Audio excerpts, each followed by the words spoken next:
Big Brother, what is that lovely smell? Dear sister, I believe we have house guests on their way. Mumsy calls this shared cutery.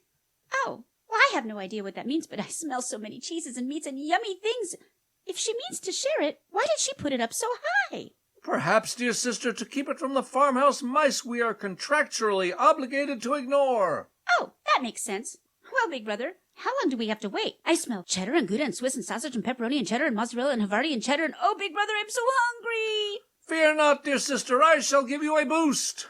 I am so small and oh so very hungry. When troubles come and food is out of reach, then I am still and wait here in the kitchen until you come and offer to help me. You raise me up so I can reach the table. You raise me up with orange and furry knees. I am tall when I am on your shoulders. You raise me up so I can reach the cheese. Ah!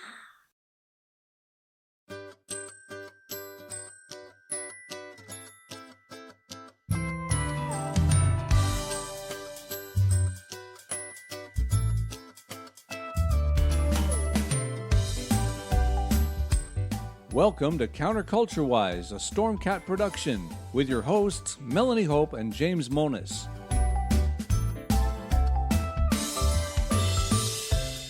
The views expressed on this podcast are those of the hosts, our guests, and the dog, and do not necessarily reflect the views of any of our platforms, our advertisers, or any other dog.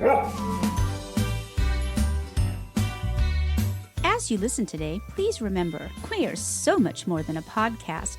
All of our stories we discuss are linked in our show notes on CounterCultureWISE.com. Visit there for commentary, guest photos and links, animations, and fun merchandise. If you have a story idea or would like to be a guest on our show, contact us via our website. You can also follow us on Twitter, Gab, Instagram, Facebook, and all over social media where we'll post memes, cat pics, and commentary that gets us booted off on a regular basis. If you're watching our live show, hit like and join the chat. If you're listening dead, well, you can still hit like, share, subscribe, and comment, but please stop voting Democrat.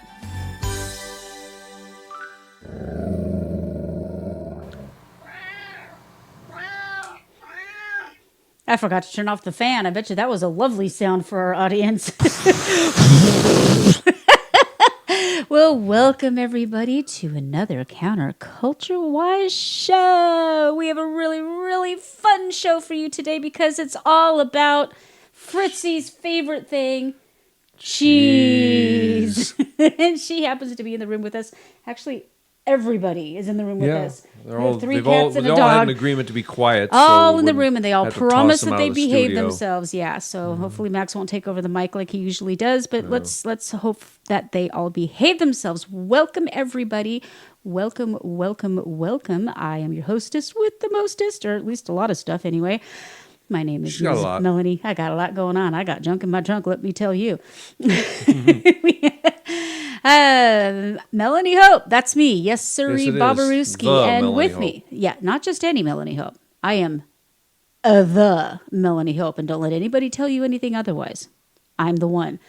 And with me is my co-host, my husband, my very best friend next to Jesus, and of course, my sweet babu, Mr. James Monis. And what a friend she does have in said friend Jesus. We have in Jesus. All right. Yardy, yardy, da da. I've already gotten ahead in my new job because I was reading how to land that job articles before I got this, and it always says, dress for the job you want, not for the job you have. Is that why you've been wearing a clown makeup? Yes, that's exactly why. That's not what that was. No, but that was just as good. I'm just gonna leave it alone. No, you gotta say the real one. So I went in as Batman. I like that. I like the Batman. That's a good angle. What are you, some kind of Joker? Funny. Yeah. Yes. Alrighty. Well, we don't usually like to start our show talking about dead people, but we had some significant losses this the week. Passing of an absolute legend. Yeah. We couldn't let this one go. Yeah. Did you want to start by singing, or Do you want me to sing? Okay, guess I could do that. Well, I think people will know who we're talking about. Let's see here. Busted flat in Baton Rouge, waiting for a train. I was feeling as faded as my jeans. Bobby thumbed a diesel down just before it rained. That rode us all the way to New Orleans. I pulled my harpoon out of my dirty red bandana. I was playing soft while Bobby sang the blues, yeah. Windshield wiper slapping time. I was holding Bobby's hand in mine. We sang every song that driver knew. And freedom's just another word for nothing left to lose. Nothing, don't mean nothing if it ain't free. No.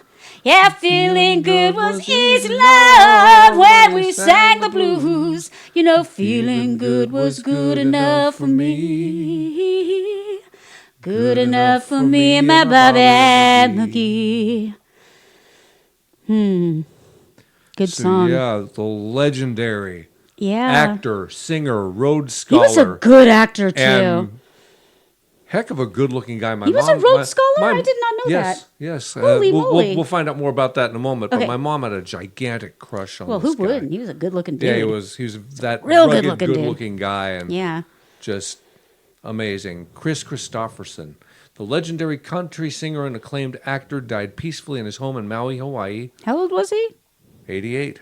Wow. It's hard to... I just, they're forever that age in my head, and it ain't no 88. You think of him around the time, like the 70s, when he did A Star Is Born with Yeah. Barb. Yeah, and I just watched that recently because I had never seen it. The version with Chris, yeah. Yeah, because I wanted to see the I've ever version seen. with Gaga. So I thought, well, I can't watch that version until I've seen, the... They're different. They're very different, but the storyline is about the same. No cause of death has been given as of now. Christopherson's career in music. He was 88. What cause of death do we need? Yeah, that's pretty much. That's a good cause of death. Being I 88. think it's a pretty... Yeah. He made 18 studio albums. He appeared in dozens of theatrical and television movies between the 70s and the 2010s. He won 3 competitive Grammys from 13 nominations, and also nominated for an Academy Award and won a Golden Globe. His gravelly voice and complex poetic lyricism made him a favorite among his contemporaries. He was born in Brownsville, Texas in 1936. His creative career began as a literature student at Pomona College, where he wrote essays that the Atlantic Monthly published. During college, he also competed in rugby, football, and track and field, so he appeared in Sports Illustrated in 1958. That same year, he received a Rhodes Scholarship and attended Oxford, where he studied poetry, became an accomplished boxer, and wrote some of his earliest songs. After he earned his master's... I knew none of this. Yeah, this is insane. This is some insane stuff. The guy had a really varied life. He was a true Renaissance man. After he earned his master's, he joined the U.S. Army and became a helicopter pilot. What? And, no, seriously. He formed a band while stationed in West Germany. After he left the Army, he moved to Nashville, where he worked as a janitor at Columbia Records while writing songs. There, Christopherson met June Carter, whom he gave a demo tape of his music to pass along to her husband, Johnny Cash. After weeks without a reply, that's awesome. Christopherson landed a helicopter in Cash's yard to get his attention. That would definitely get attention. Cash wasn't there at the time. Oh, bugger. It's probably a good thing. Oh. He wrote songs. I think Johnny would have taken that in stride. They worked together a lot in later years. That group, the Highwaymen, with those two and Waylon and Willie. Oh my gosh, great group. He wrote songs that became moderate hits for other performers, including Dave Dudley, Ray Stevens, Jerry Lee Lewis, and eventually Cash. He signed to Epic in 1967 and later Monument Records, where he released his debut album in 1970 titled Christofferson. I listened to it for the first time last year. You know, almost every song in there became a standard. Yeah. You know, He's Sunday a morning lot like coming Barry down Manilow and in his the yeah. whole writing the world Yeah. that makes the whole song sing. Yeah, that one. Let's say that. That sounds good. We're nothing if not professional here at CounterCultureWISE Studios. It was renamed Me and Bobby McGee in 1971 because it came after Christofferson's ex-girlfriend. Her name happened to be Janice. Oh, I didn't realize they actually did. I didn't either until I read this. Recorded Me and Bobby McGee for her album Pearl, which was released posthumously, and it was a #1 hit. You know, made him lots of money. He also wrote songs for Joe Simon, Bobby Bare, Kenny Rogers, and more. His first Grammy was for Help Me Make It Through the Night, winning Best Country Song. There's a photo of him with his then-wife, Rita Coolidge. Though he released several albums in the 70s, he spent the latter part of the decade launching his acting career. So he was in The Last Movie, Cisco Pike, Pat Garrett and Billy the Kid, which I've seen and is really good. A supporting role in Bring Me the Head of Alfredo Garcia. He was in the movie Alice Doesn't Live Here Anymore, which was the basis for the TV show Alice. I've seen the TV show, never the movie. Yeah, I've never seen the movie. He was in A Star Is Born. That was his best well-known movie with Barbara Streisand. It was the second highest grossing movie of the year, 76, behind Rocky. You know what? I'm going to be honest. Yeah. I loved his performance. I even liked her performance, but I really hated the movie. It's just bad. Yeah. It's a horrible story. I mean, it's so depressing. He was also in the infamous flop movie Heaven's Gate, but I saw the movie and he was good in that one. I think I remember that movie, but that was a long It was time 1980. ago. It crashed a movie studio. It was so bad. It cost $44 million to make, which in 1980 was a bunch of money, and it tanked. He was inducted in the Nashville Hall of Fame, the Songwriters Hall of Fame, the Country Music Hall of Fame, Lifetime Achievement Grammy, Lifetime Achievement every CMA. stinking one of them. Yeah. Every stinking one of them So he deserves. He's also, like I said, in Heaven's Gate, Flashpoint, Millennium, Lone Star, the Blade Trilogy. Really? Planet of the Apes, Tim Burton's Planet of the Apes, and Dolphin Tale duology. He is survived by his wife, Lisa Myers, 8 children, and 7 grandchildren. So raise a glass to this legendary guy. He was one of a kind. He will be missed. Tink. There's water in that one. Thank you. He raises his empty glass. Poor man. Tink. Well, here's water. to you, Mr. Christofferson. I had no idea he was that old. He will forever be this He's age. He's always this picture of him with his guitar. That's how I remember him. Guitar. Can't find the picture of the guitar. That's okay. The guitar. Where's the picture of him? Somewhere up there. That one! There we go. That's how I remember him. Yeah. So, yeah. Yeah, and then he was. I mean, and he aged very well. He aged extremely well. He aged in a Clint Eastwood. Sorry your crush is dead, Mom. Sorry, Mama. Sorry, Mama. She butt dialed me today. It was funny. That was cute. Yeah. Because usually when she calls you, there's something she needs to tell you. So for her butt dialing you, that's cute. Yeah. All right, moving right along to the next dead person. Next dead person. Your turn. My Because turn. I'm not as into the Harry Potter franchise as you are. Well, I was really into Downton Abbey. Yeah. So this one hurts a little bit.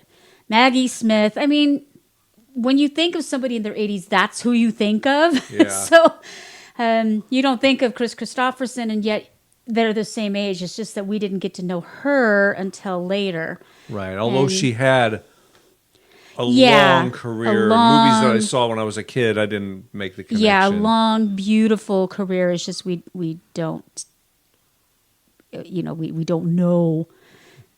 Well, at least us youngins don't know them all. So, yep, Dame Maggie Smith, one of Britain's best-known actresses whose long career ranged from starring opposite Laurence Olivier in Othello. I have not seen that, but I would love to.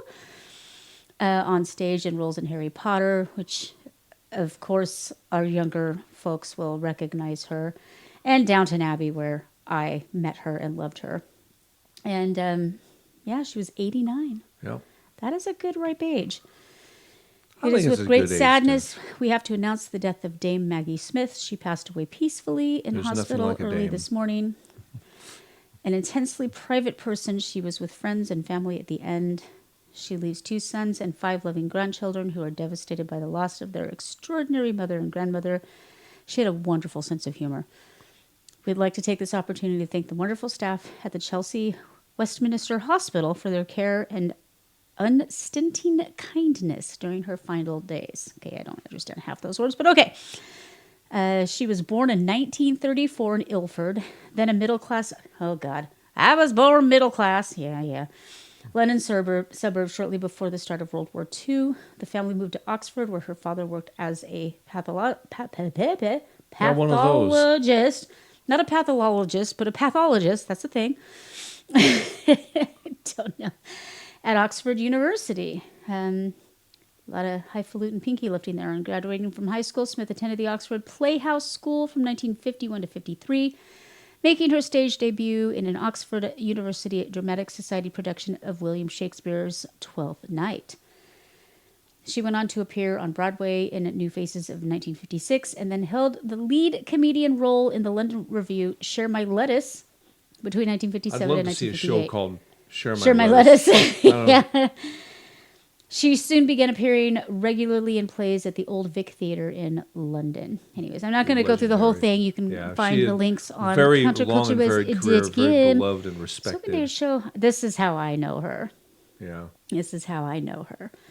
I'm going to have to watch lovely. that sometime. The Dowager Countess. Oh, you get so involved. I did stop watching, though, when they killed off my favorite characters. Same thing with The Walking Dead. You kill off my favorite characters, I'm out. So, but yeah, my favorite on that show is the guy with the baseball bat covered in. See, he's the one who killed my favorite character. Yeah, well, that figures. I didn't like him. He's a terrible Nobody character. likes him. That's why he's my favorite horrible character. character. He's a horrible guy. Yeah, he's just evil. Anyways, the twinkle in her eye. May that twinkle forever sparkle in the sky. We will miss you. And she had a good, long, prosperous life, and we are all blessed to have had her. We are moving from dead people to dead retailers. One last light. This is going really out. sad for any of us who grew up in the 50s, 60s, 70s when this store was this at was its a part of my childhood. I remember going to the one in Kent. Yeah.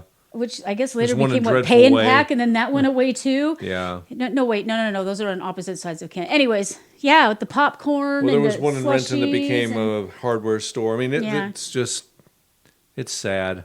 Anyway, the last full-sized Kmart. Where else can you get layaway and pay on it for years? I know. It was that was the thing. Oh well. Kmart, one of America's most iconic department store chains, is closing its last full-size store in the United States this fall. The store, located in Bridgehampton, New York, on the South Fork of Long Island, will close its doors for good on October 20th. An employee confirmed to WJAR. I just still cannot believe that Kmart of all places. I mean, that is so much part of our. Even young kids know what a blue light special is. Off the beaten path here, but the company that owned Sears and Kmart, they were all about selling off the property because the real estate was more important. Bad leadership. Yeah, crappy leadership. I'm sure the website will still be there so you can order stuff, but it's not the same. Real estate investment trust Kimco Realty, which owns the shopping center, also confirmed the store will be closing. According to Newsday, Kimco did not share any details about why the store was closing. A smaller Kmart, nobody shops there. That would be the detail. That'd be the detail. A smaller Kmart in Miami, Florida will remain open, but it pales in comparison to the storefronts the big box store chain used to operate in its heyday. When I lived in Atlanta, there was one huge one that was actually 2 stories. It was not something you saw. A 2-story Kmart? A 2-story Kmart. Wow. Each story was gigantic. And yeah, you'd go down the escalator into the basement floor, which had the Christmas trees and the hardware and stuff. The basement, the one in... Oh, no, it didn't have a basement. I'm thinking of Sears. Yeah, Sears had a basement. That's where the washing machines were. Right. Yeah. That Gosh, Sears good at South Center appliances. is still there. It's one of Yeah? the very few left. It's still a Sears? Yeah, it's still Sears and it's still there. I love Miami that Sears. location of Kmart. South Center, for those who don't know, is in the southern part of Washington State, just south of... Central, yo. Just south of And Seattle. it has that vibe, yo. Still does. Despite the fact that they really tried to gentrify it and make it a better shopping mall. It's still ghetto. It's ghetto. Yeah. Ghetto AF. Ghetto AF, yeah. The Miami location is closer in size to a CVS or the convenience store, according to an August report. However, That's an itty-bitty Kmart one. still has several stores outside the states that will remain open in the U.S., Virgin Islands, and Guam. What? Guam? Kmart's origins date back to 1899 when Sebastian Sparing Kresge founded his first store, a modest 5-and-dime in Detroit, according to Transformco, the jerks holding company that owned Kmart. Ruined it all. They ruined it all. Kresge quickly expanded his reach over the next decade under the name SS Kresge Company, and by 1912 had 85 stores around the U.S. The first official Kmart opened in Garden City, Michigan in 1962. That same year, 17 additional stores opened around the U.S. Now, that was the same year that Sam Walton launched Walmart, and also the year that Dayton Hudson launched the Target stores. Where was Walmart launched? Because Arkansas. Walmart was like a brand new thing to us in Washington, and it was No, a big it was in deal. Arkansas, and the first ones I went to were in the 80s when I lived in Alabama. Yeah, I don't think it was like They didn't 90s, they didn't, even aughts before Yeah, the I saw 90s and Walmart. aughts before they moved into the Seattle market. Yeah, and I didn't really shop at Walmart until we moved to Vegas. Right. Because, I mean, you can throw a rock without hitting a Walmart. We went to the one outside the super mall in Auburn, and then they moved that one to the other side of the super mall for reasons I don't know. It didn't really look any different. I barely remember that. Yeah, well, I barely remember it now. I remember Target. So Target was a big deal because first it had its own... It was over there by the Toys R Us, which is now empty as well. Right. And then they moved into the mall and it took over the whole back end of the mall. Well, I mean, that deal. took up the space that was Mervyn's, which is another once successful store that went bye-bye. You But know, Mervyn's I think was we've basically just a more changed. expensive Sears. Things have changed. Yeah. We've gone to the... I mean, Back in my day! Target and Walmart still exist because of the big box discount stores. Yeah. You got stores like Best Buy. You got these gigantic stores. The mom and pops are gone. Everybody's buying, and we're not any different. Don't got Big Lots no more. No, Big Lots is going too. But we all shop online. Amazon is great. Yeah. But it's, the public's needs have changed. The public's, we can shop, we can eat, we can do everything and not ever leave our Walmart home. was the first one to do the pickup and the online grocery shopping before the pandemic. Right. I mean, there used to be grocery stores that would deliver to your house, but that was different. Well, back then there was like 5 houses in town to deliver to. Right. Now it's just there are too many people. It's saturated. So Kmart had 2,300 stores at its height, and now it's got 350,000 employees. Tiny, blah, blah. Melanie was one. Briefly, they paid cash.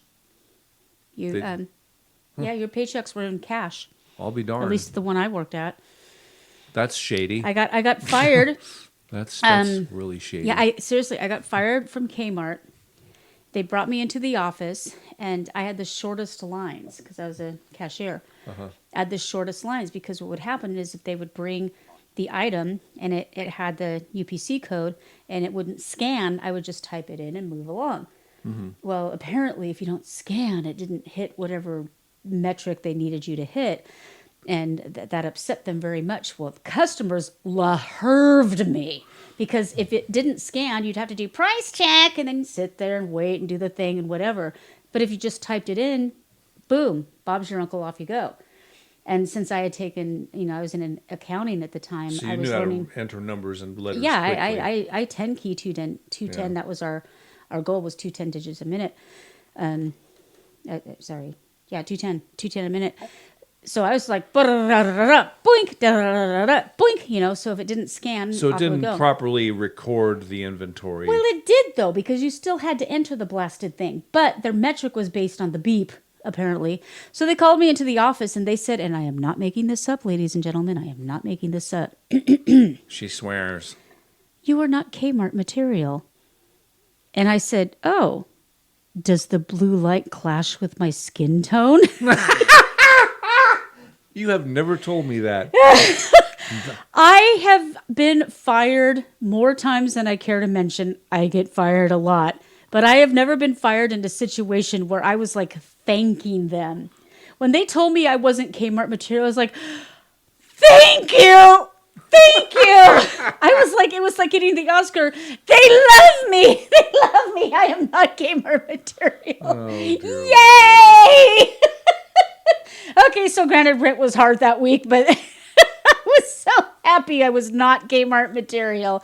That was the nicest thing anybody's ever said to me. outside of you calling me Angel Face. That was pretty nice, but yeah. Being told I'm not Angel Face, not Kmart material, they're up there, like neck and neck. Yeah.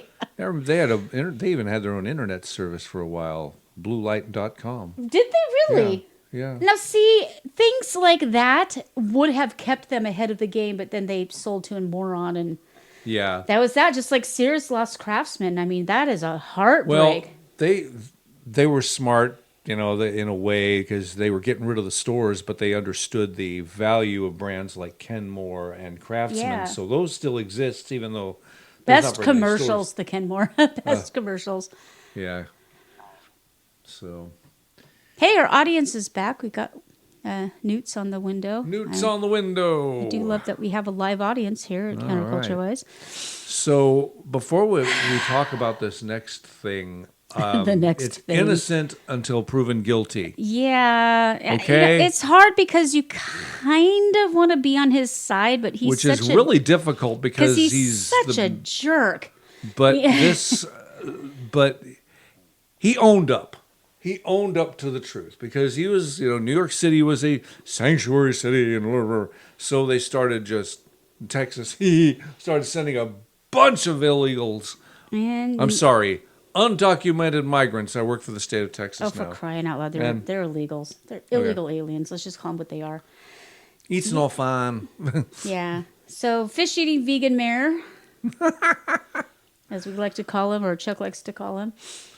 And by the way, there will be a Chuck this week, so it's he is out in the field doing research, but he will be on this week. So do tune in for Chuck's grand adventures, at least the Chuck report. Oh, wow. Yeah. Anyway, our friend Mayor Eric Adams has been indicted on federal criminal charges because he spoke truth to power. And it's true, because what he's being, like I said, I really hate being on this guy's side because he really is a jerk. But what they're bringing him up on is so tiny. It's basically like a fine, a slap on the wrist. Yeah. Hillary did 200 billion times worse, and she just got a slap on the wrist and a fine. She shows up in Chuck's report. Oh, I bet she does. Yeah. So he was indicted, making him the first mayor in New York to be charged while in office. Due to the indictment, and he didn't even get good. I mean, they're saying, he got paid for traveling, and he didn't get good seats. He didn't get private jets or anything. Yeah. The indictment comes following an investigation on whether he conspired with the Turkish government to funnel illegal foreign donations into his coffers in exchange for pressing the fire department to approve a new high-rise Turkish consulate in Midtown despite safety concerns. Okay, that sounds really bad. The indictment comes after Adams' police commissioner, his school's chancellor, and his health commissioner all bugged off from their positions.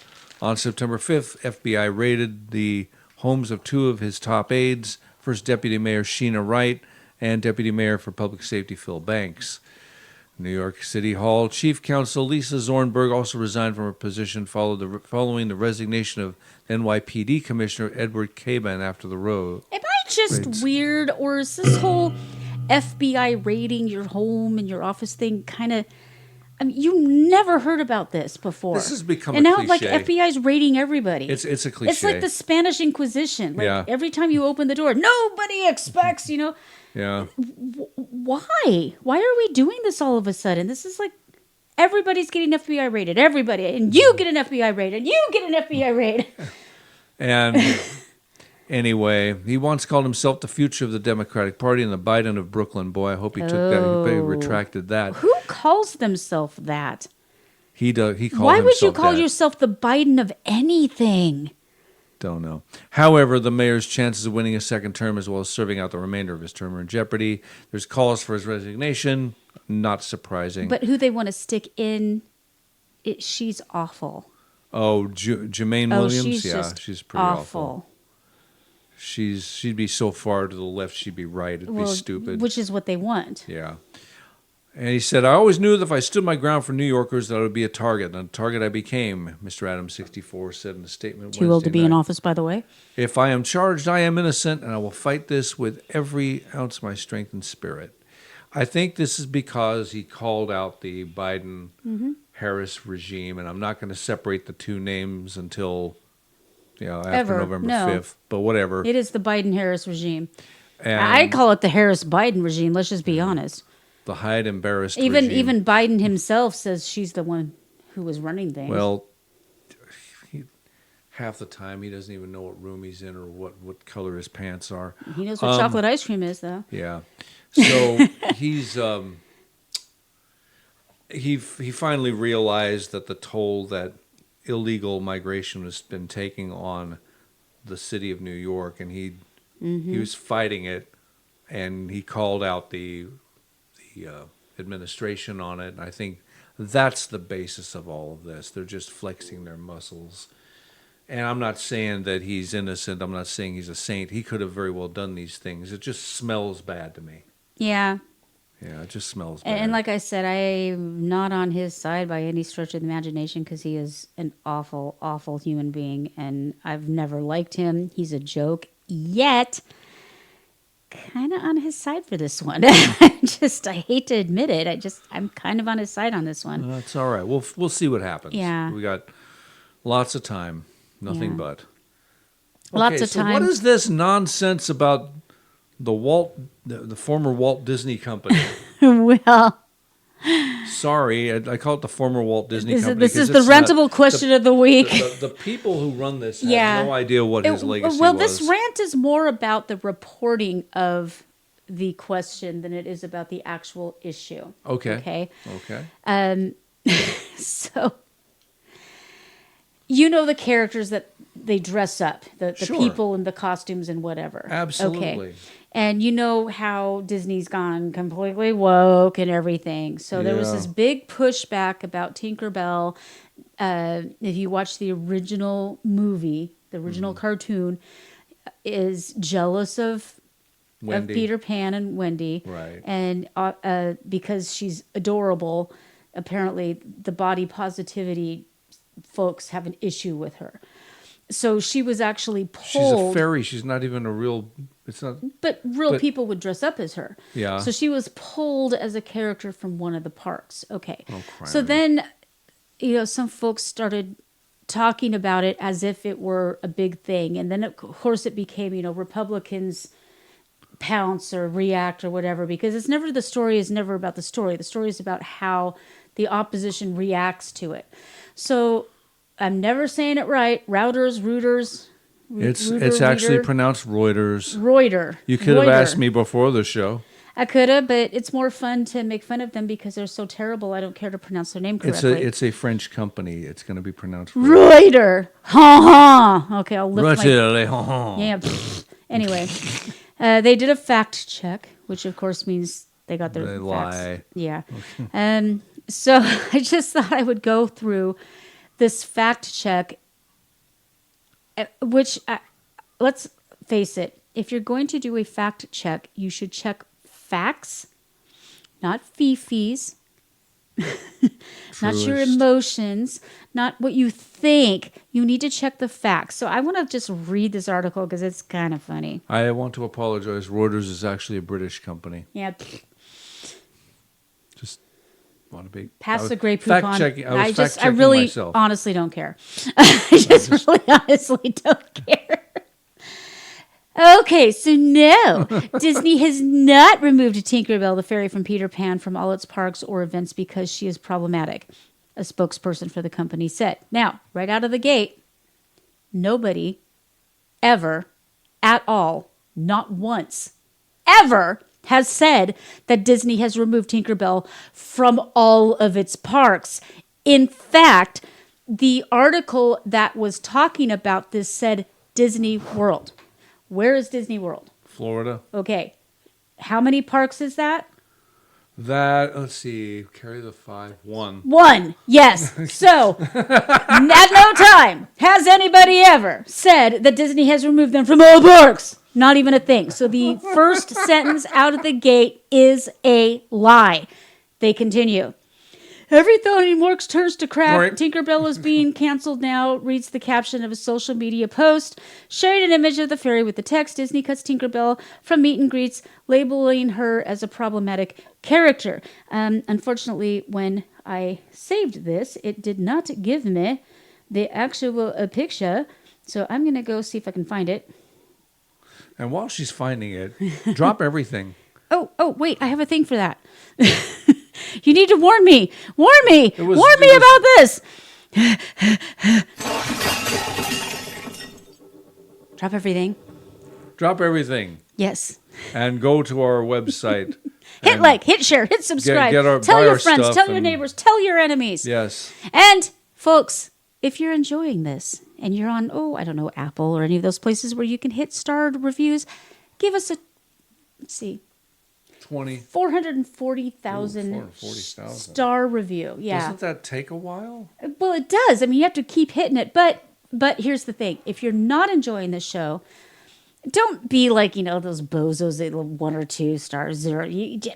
That's insult us. Be mean. Make it hurt. Make it 5 stars. That's like a 2-penny tip. My already it's so rude, damaged so obnoxious. soul Yeah, would be so it is upset. so obnoxious. Just the 5 stars is like, ooh, that's like a knife to the gut. So if you really hate what we're doing, 5 stars. If you love what we're doing, 440 billion. Let's do this. Did I say million the first time? I don't care. It matters not. It matters not. So okay. Where's a picture? I mean, I'm trying to find. Vamp. I just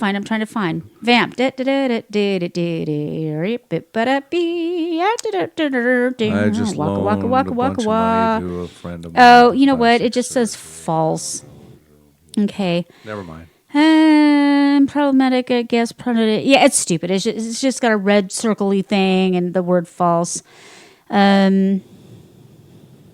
Anyhow. They have a quote. Well, I guess I could bring it in. Let's go ahead and bring it in. It's kind of stupid. I can make it bigger.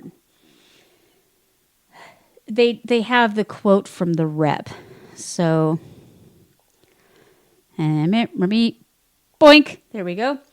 Tinkerbell, unfortunately, has become a problematic image for our guests, specifically young girls, specifically in terms of the portrayal of an unrealistic body image, as well as dependency of approval and or attention from Peter Pan, as seen in previous incarnations of the character.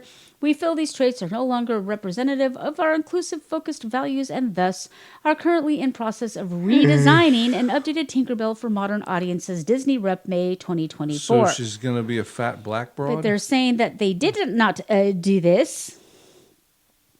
The post shares statement attributed to Disney Rep. Yeah, you know why. People took the post seriously, with one comment saying inclusive equals exclusive, which is true. When asked about the statement going around on social media, Disney spokesperson said the online posts are completely false. It is not completely false. There's no evidence of Tinkerbell being permanently removed from all its parks or events. They did not say all. At no point did anybody say all. Walt Disney Company and Walt Disney World made no such update either, although Walt Disney World is the place that did that. In February this year, the company said that Tinkerbell would not have, oh golly, look at this, even their own thing, will not have a meet and greet at Disney World in Florida. Interesting. Although she would still feature in other events like a nighttime fireworks show where nobody could see her. The page says the character meet and greets change at the parks and that Tinkerbell has a meet and greet at Disneyland in California. Did they say why she would not have a meet and greet? Huh? Yeah? No? Okay. No. Some of the social media posts feature a screenshot of an Instagram post about May 7th article by The Street. The supposed Disney rep statement does not appear in The Street story, and it does not say Tinkerbell was canceled. The article, titled Disney World Cuts Classic Character from Meet and Greets Amid Scrutiny, connects the halted Tinkerbell meet and greet in Orlando with a 2022 New York Times report that said Tinkerbell was flagged internally as potentially problematic as she is body conscious and seeks Peter Pan's attention, according to the Times. So now they're saying, okay, the New York Times... I'd be self-conscious too. Yeah. The New York Times reported this, and it's true.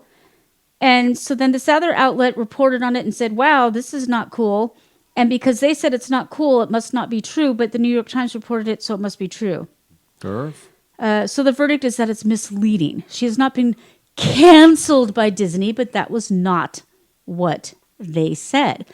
The character still features at park events, and Disney said in a statement about Tinkerbell attributed to a company representative is false. But they just said that the New York Times reported it. So basically it's true, but it's false because it's inconvenient for us. So now it's false, but even though we're going to tell you it was true, and we're even going to quote where we learned that it was true, but it's false because we don't like it. I'm really, really confused, and I want to move on to news of the cheese and wonderful. News of the cheese. News of the cheese and wonderful, folks. That is exactly... CounterCultureWISE is proud to present News of the Weird Cheese. and Wonderful. Here are your hosts, Melanie Hope and James Moan Cheese. That is exactly what we're going to have today, is news of the cheese and the wonderful. Cheese Eaters. Yes, and cheese eaters. This Cheese one, eaters. not so much cheese, but peanut butter. Yeah, but it's still about cheese. It's all about cheese. Rats eat cheese. Did I ever share this? Well, I think I shared the story with you, but did I ever share the story with our listeners about my sister and I having a job in the same company? No, I don't think we've shared that. So why don't you do that first, because that's really funny. Way back in the day when my baby sister was just starting in the working world, I got her a job at the company I was working for, obviously in totally different departments, and she was very good at her job. And she's a good worker. She really is. She's got a very good work ethic. And we, because we're sisters and everything, we would get together at lunch, and our big thing was we would build like these gorgeous salads, and we'd do the cheese, and we'd each bring different pieces and parts, and we'd have, the ham and the chicken and the cheese and the whatever. And for some reason, the vice president, it was a small company, got it in his head that we were conspiring against the company or something. I don't know what it was, but this man, every day, we would just be, talking about stupid stuff, fashion, makeup, whatever, making our salads, laughing, telling jokes and whatever. And he would find a reason to come in. And it was always stupid. Like, he'd come in and he'd just look in the cupboards, but never take anything or use anything. Or he was being blatant, in other words. Yeah, he'd come in and he'd look at the coffee maker and pick it up, and if there was coffee there, he'd just put it back and not take a cup of coffee. And a couple of times we kind of caught him just kind of hanging by the door, so we realized dude's listening, and we don't know why, because we weren't talking about the company at all. Certainly not about him. Yeah. And I worked in the accounting department, and she worked at, appointments and whatnot. I'm not going to share what company it was, but it got to the point where she and I would just kind of look at each other, and you know how sisters have that thing where you can read each other's thoughts. So one day he walks in and he's doing the thing with the cupboards, literally not taking anything out of the cupboards, just kind of wanting to be in the room while we're talking. And as soon as he walks in, I just look at my sister and I say, "And that's how you make cheese." And we both just went silent until he left. And Felicity caught on instantly. So every time he did that, one of us would say, "And that's how you make cheese." And then we'd both just stop talking and eat. How long did that go before he finally stopped? About a week. Really? And then Felicity calls me, and she was in the front office, so she didn't have a lot of privacy. Right. So she calls me because I'm upstairs in the accounting office, and she says, "I just heard Steve talking to the boss, And he said something about how we're obsessed with cheese and he doesn't understand it. Oh, middle management Oh people. my God. And we just died laughing. It was great. It was great. So that was our thing. Every time he walked in, that's how you make cheese. And then we wouldn't talk anymore. So yeah, if you really want to stop people from, I don't know why that was his thing, but every time we got together, he had to be there. He had to be listening. So that's what we did. Anyways, so that's how you make cheese. Outstanding. Okay. Let's read this first one. They wish we could make cheese, but instead we're using peanut butter. Juneau, Alaska. On an island of windswept tundra in the Bering Sea, hundreds of miles from mainland Alaska, a resident sitting outside their home saw, well, did they see it? They're pretty sure they saw it. A rat.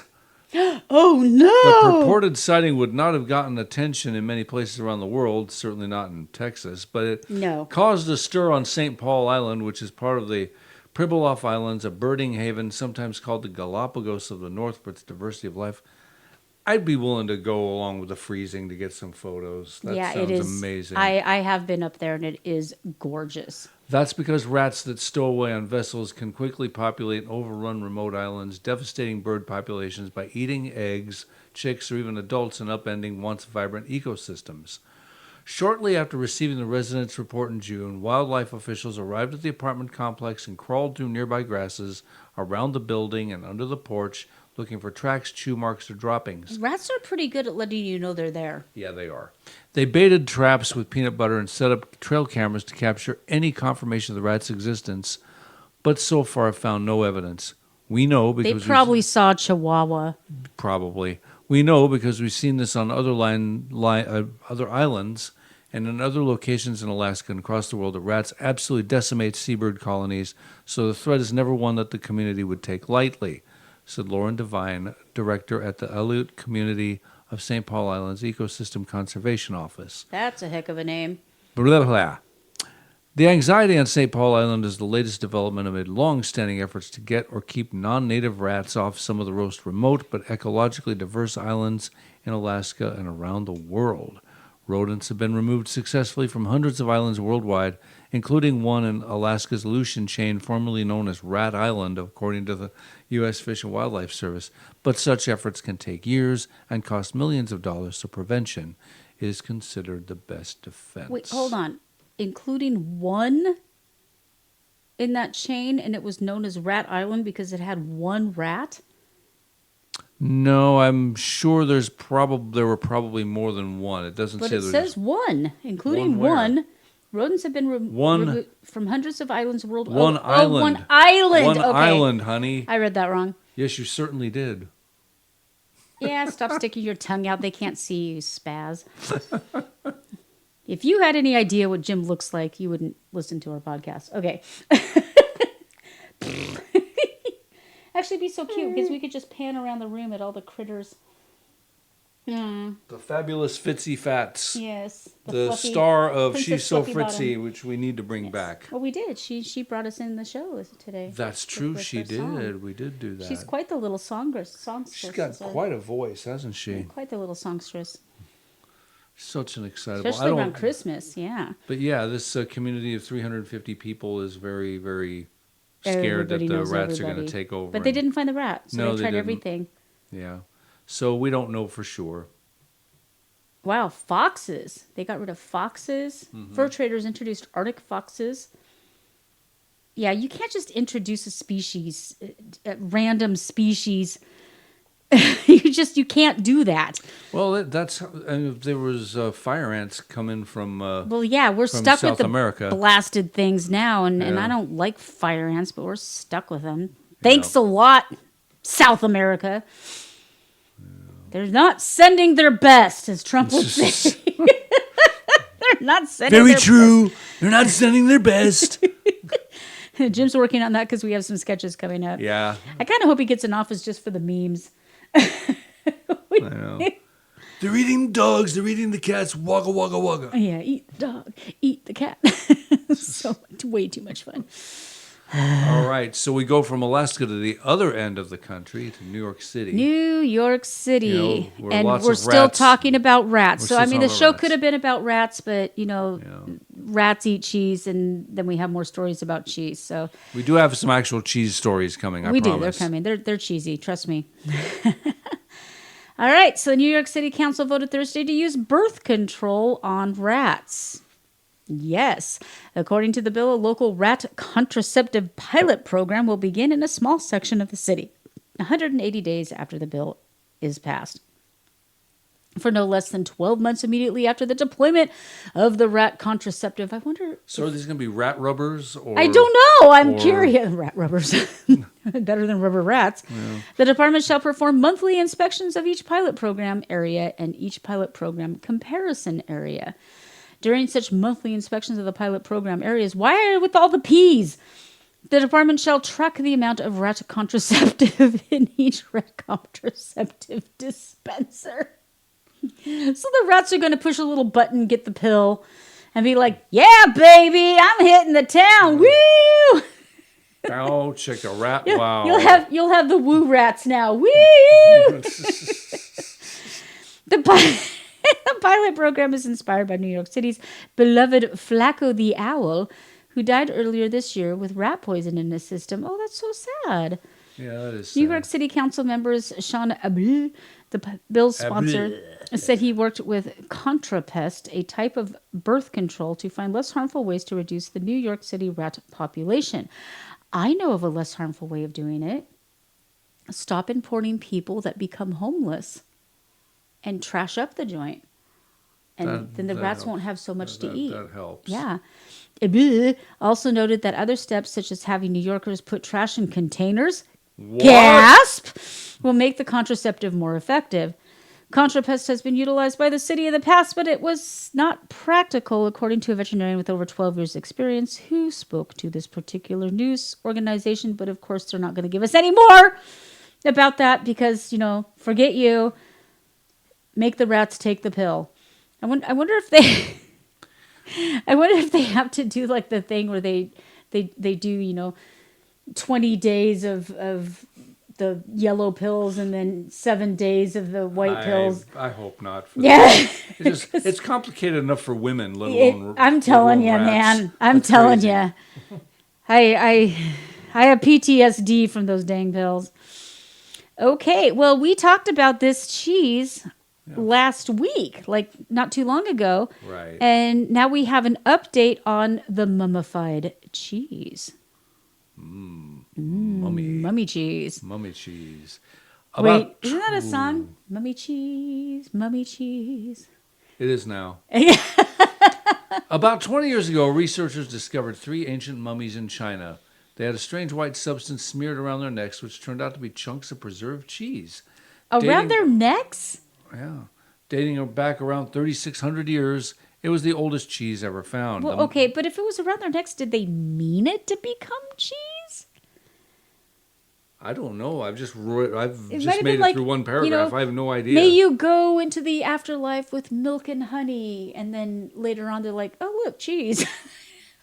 No ideas about the cheese. Oh, dear. The mummies were buried in Jiaohe Cemetery, a Bronze Age. You're pronouncing that one. I was guessing. Burial ground in northwest China. Since discovering them in 2003, scientists have been examining the remains and testing the white curd's proteins. Now one group of researchers has finally finished extracting and analyzing the cheese's DNA. Now you don't think of cheese as having DNA. Don't, but I mean, there are microbes, or there should have been microbes in it, so there would be DNA. This is interesting because we ingest this occasionally. Yum, yum. According to a study published this week in the journal Cell, the mysterious curds are kefir cheese. I just had kefir for breakfast. There you go. A fermented yogurt-like dairy product. It's a delicious drink that Yum, boosts yum. your energy. It's quite Very good. good for you. The new the new stuff analysis is shedding light on cheese making in ancient Asia. Now, I This never is- considered kefir an actual cheese, but okay. But yogurt is technically a cheese. Is it? Yeah. Okay. Yeah. This is the oldest known cheese sample ever discovered in the world, says co-author Cao Meifu, a paleogeneticist at the Ooh. Chinese Academy of Sciences, in a statement from the journal Fancy. Windows. Food items like cheese are extremely difficult to preserve over thousands of years, making this a rare and valuable opportunity. Studying the ancient cheese in great detail can help us better understand our ancestors' diet and culture. Researchers identified multiple bacterial and fungal species in the cheese, including Lactobacillus kefir anophaciens and Pichia kudryavezi. Pichia kudryas. Never mind. Which are found in modern I like kefir grains. Lactobacillus. That one I got. Kefiranofaciens and Pica Kudra. Yeah, you're on your own. Thousands of years ago, let's just call it cheese. Cheers! The cheese was likely soft like modern kefir, but upon their discovery, Okay, these kefir isn't soft though. Kefir is liquid. When I think of soft cheese, I think of brie. I don't think of glug. now I want kefir during the commercial break. All so- right, it's all yours. Yay. We don't have All a right. commercial break. Oh, that's right, we don't anymore, do we? Anywho, these pale yellow cheese samples smelled of nothing and were powdery to touch and a little crumbly, as Fu tells New Scientist. Well, because James they were Woodford. a bazillion years old. Of course they didn't smell like nothing. Finally, by sequencing bacterial genes, the researchers were able to track how probiotic bacteria evolved over the last 3,600 years in China, per the statement. The L. Kefiranofaciens grains in the mummified cheese are closely related to others from Tibet. The presence of such grains suggests that people in northwest China may have interacted with Tibetans in the Bronze Age, conducting cross-regional exchanges, according to the study. Trading cheese. Wow. Wow, look how tiny that sample was. Teeny weeny. And there's a photo of one of the kefir-decorated mummies. Our observation strongly suggests the distinct spreading routes of two kefir microbe subspecies, which was enabled by nomadic groups traveling across Eurasia. These groups likely spread microbes through the trade of dairy products and their storage containers. Wow. Human microbial interaction is always fascinating. Fermentive microbes played such an important role in the daily life of these ancient humans, and they propagated these microbes for thousands of years without knowing the existence of them for most of the time. They just knew it tasted yummy. Yeah, this story is unprecedented, Fu says. It allowed researchers to observe a bacterium's evolution over 3,000 years. Wow. That's fascinating. That is. Providing a peek into ancient human life. It's a new way of tracking what human cultures were doing long before or in the absence of. Language or written accounts. Paul Kinstead, a cheese historian and food. Now I missed out my call in life, a cheese historian. Yes. Yeah, this was made a week ago. It's delicious. Yeah. Cheese historian and food scientist at the University of Vermont. Kraft! Who's not involved in the study, tells the New York Times' Kate Golumbieski. But despite the cheese's importance to culture, thousands of years of aging have certainly reduced its culinary allure. I think most people don't want to try it because we see that it's not that attractive, food tells the Cheese needs to be attractive now. Hasn't shown it to me. Throw some lipstick on it. I'll chomp on it. Why not? There you go. Sadie agrees. Absolutely. Don't know if anybody off mic could hear that, but Sadie has this thing where if she's comfortable and enjoying herself, she just groans. Oh, Yeah. She sounds like your stomach before I feed you. Yeah. Yeah, she's quite the vociferous one, is our Sadie. Indeed. All right, this one we actually have a little bit of a video and make sure that's all set up and everything. And I am above average. So I don't know if you've seen this or not. I have not. Okay. It's been my first time. This could have saved my knuckles a long time ago. Woman finds out the right way to grate cheese. So she's got a box grater, very similar to what we have. Mm-hmm. And let's take a look at this video. There's no audio, No. and I apologize for the swear word, but yeah, she turns it on its side, and rather than grating it like you're grating it down a cone, she grates it on its side, and then you can take the grater and just dump it into your bowl or your bag or whatever. Yeah, so she literally... That is the most ridiculously, stupidly smart thing. Yeah. It's And like then- and you then do something in particular. You watch your mom do it, and you do Right. it yourself. And Well, she just like probably watched Funky her mom do Melons. it. I mean, I finally asked my mom, okay, you knock on the melons. What are we listening for? And she says, I don't know. It's just what Grandma did. And so we have like generations of melon knockers, and nobody knows why they're knocking their melons. Oh boy! I wish Al was here for that one. Okay. Yeah, we would have had one of our that. former guests. Yeah. So in her video TikTok, Brenda Breedlove stands in front of her kitchen counter showing a box cheese grater and a block of cheese. The expletive I learned from TikTok, the text overlay in her video reads. She then demonstrates what she learned. She turns the cheese grater on its side and puts the block of cheese on top before shredding away. Her video was viewed over 18.5 million times. She could have monetized that. Oh, baby. That is what TikTok is all about right there. Many people stand the cheese grater upright and use one of the sides to slide the cheese up and down until it shreds pile up inside it, which is exactly what we do. You just did it this afternoon. In May, a woman named Alice was similarly blown away when she found out about this trick at 43 years old. I guess I've been doing this wrong the whole time. I'm 43 years old and I'm just learning to lay the cheese grater on its side. Oh, I'm going to take it one step further though. Please. So we buy large blocks of cheese and grate it and freeze half of it. The reason we do that rather than buying the pre-grated cheese is because the pre-grated cheese has gone from having potato starch as a preservative or as a separator, anti-caking thing. It is now a bunch of not even a bunch. It's literally a prescription drug. Yeah, it's crazy. So we just do it ourselves. That's it made takes for minutes. eye It's infections. not a big deal. Let's see, 100% grated cheese. Blah blah. No, it's not. I was hoping I could find it.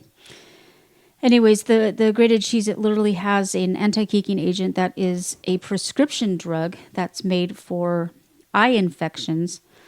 And you can, I was hoping I could find it. Sometimes it has. And this doesn't matter whether you buy the gourmet stuff, whether you buy a major brand like Kraft or your basic Walmart, whatever grocery store brand, they all have it. Yeah, and I'm trying to find the name of it so that you can. I should have had that ready to go. Well, that was a jag. I wasn't expecting natamycin. Natamycin. So if you look up natamycin, and I challenge you, when you go to the grocery store, look at the pre-grated cheese. It's only in the pre-grated cheese. It's not in the sliced cheese or anywhere else. You will find natamycin, also known as pimaracin, an antifungal medication used to treat fungal infections around the eye. That's insane. And it's a prescription. The moment we found that out, it was I'll take the extra few minutes and grate this. Yeah, so it only takes a couple of minutes, and we save a bundle. Yeah, it's a lot so much expensive. Cheaper buying the bigger block of cheese. We get, for a lot of things, we get the really large, like 5-pound. As big as we can get. Yeah. Usually 2.5, but as big as we can get. And then we'll freeze half or more of it, and we always have cheese on hand. And frozen grated cheese keeps its texture, unlike the block stuff. And if you buy the pre-grated stuff and freeze it, it does not. Right. Probably because of the natamycin. So, there you go. Things you learn. Consumer tips from CounterCulture ConsumerWise. Yes, CounterCulture ConsumerWise. I like that. Yeah, I'm going to use that. Right. Speaking of cheese, this is the one I'm talking about. And that's how you make cheese. This is Jimmy's article right here. Yes, it certainly is. If I knew I could live on nothing but burgers and cheese. Oh, you had to throw the burgers in. Well, yeah. I mean, come on. But cheese. If I had to choose one food on earth. I could live on olives and cheese. Yeah. Is there such a thing as too much cheese? No. Producers across the U.S. are betting billions of dollars that the answer is no. America's per capita cheese consumption has more than doubled since I grew up. Since the government began keeping track in 1975 to about 42 pounds a year. Wow. Now, that's more than all the butter, ice cream, and yogurt combined. Really? Yeah. So they're not throwing those in like the Kefir mummies. No. Yeah.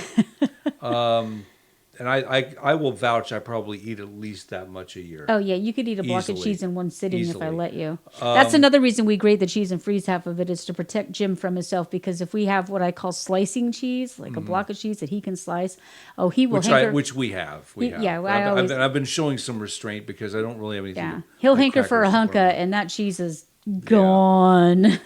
Facilities for making cheese account for more than half of the $8 billion in U.S. dairy projects slated to come online from 2023 to 2026, according to the International Dairy Foods Association. Great Lakes Cheese Company is spending more than $700 million on a New York plant that will double the company's milk consumption. Which means we can't get rid of the farting cows now. Yep. Sorry, AOC. Lactalis USA is making a big investment to add feta capacity to the California facility as more at-home cooking and a viral baked feta pasta goose demand for the brine cheese. Is it feta or feta? I call it feta.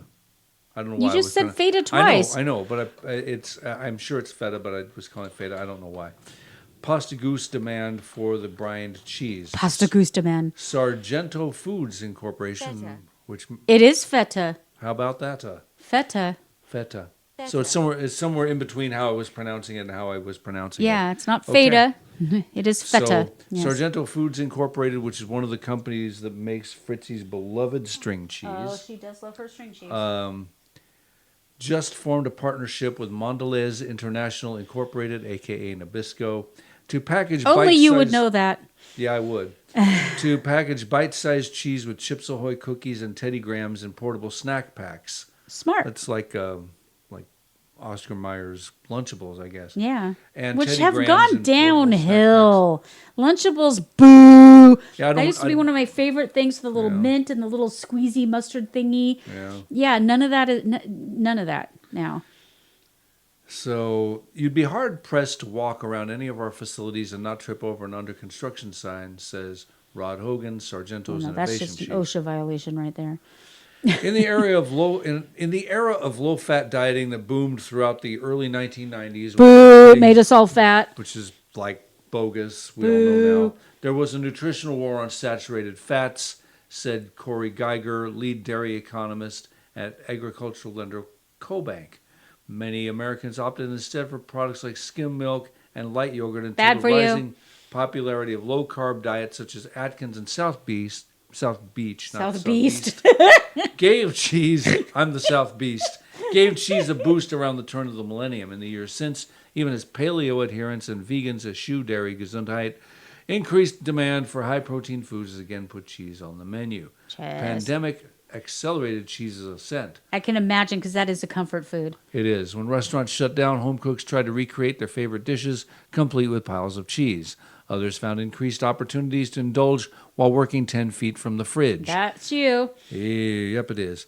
In fact, CoBank estimates cheese snacks are now worth $75 billion a year worldwide, US dollars.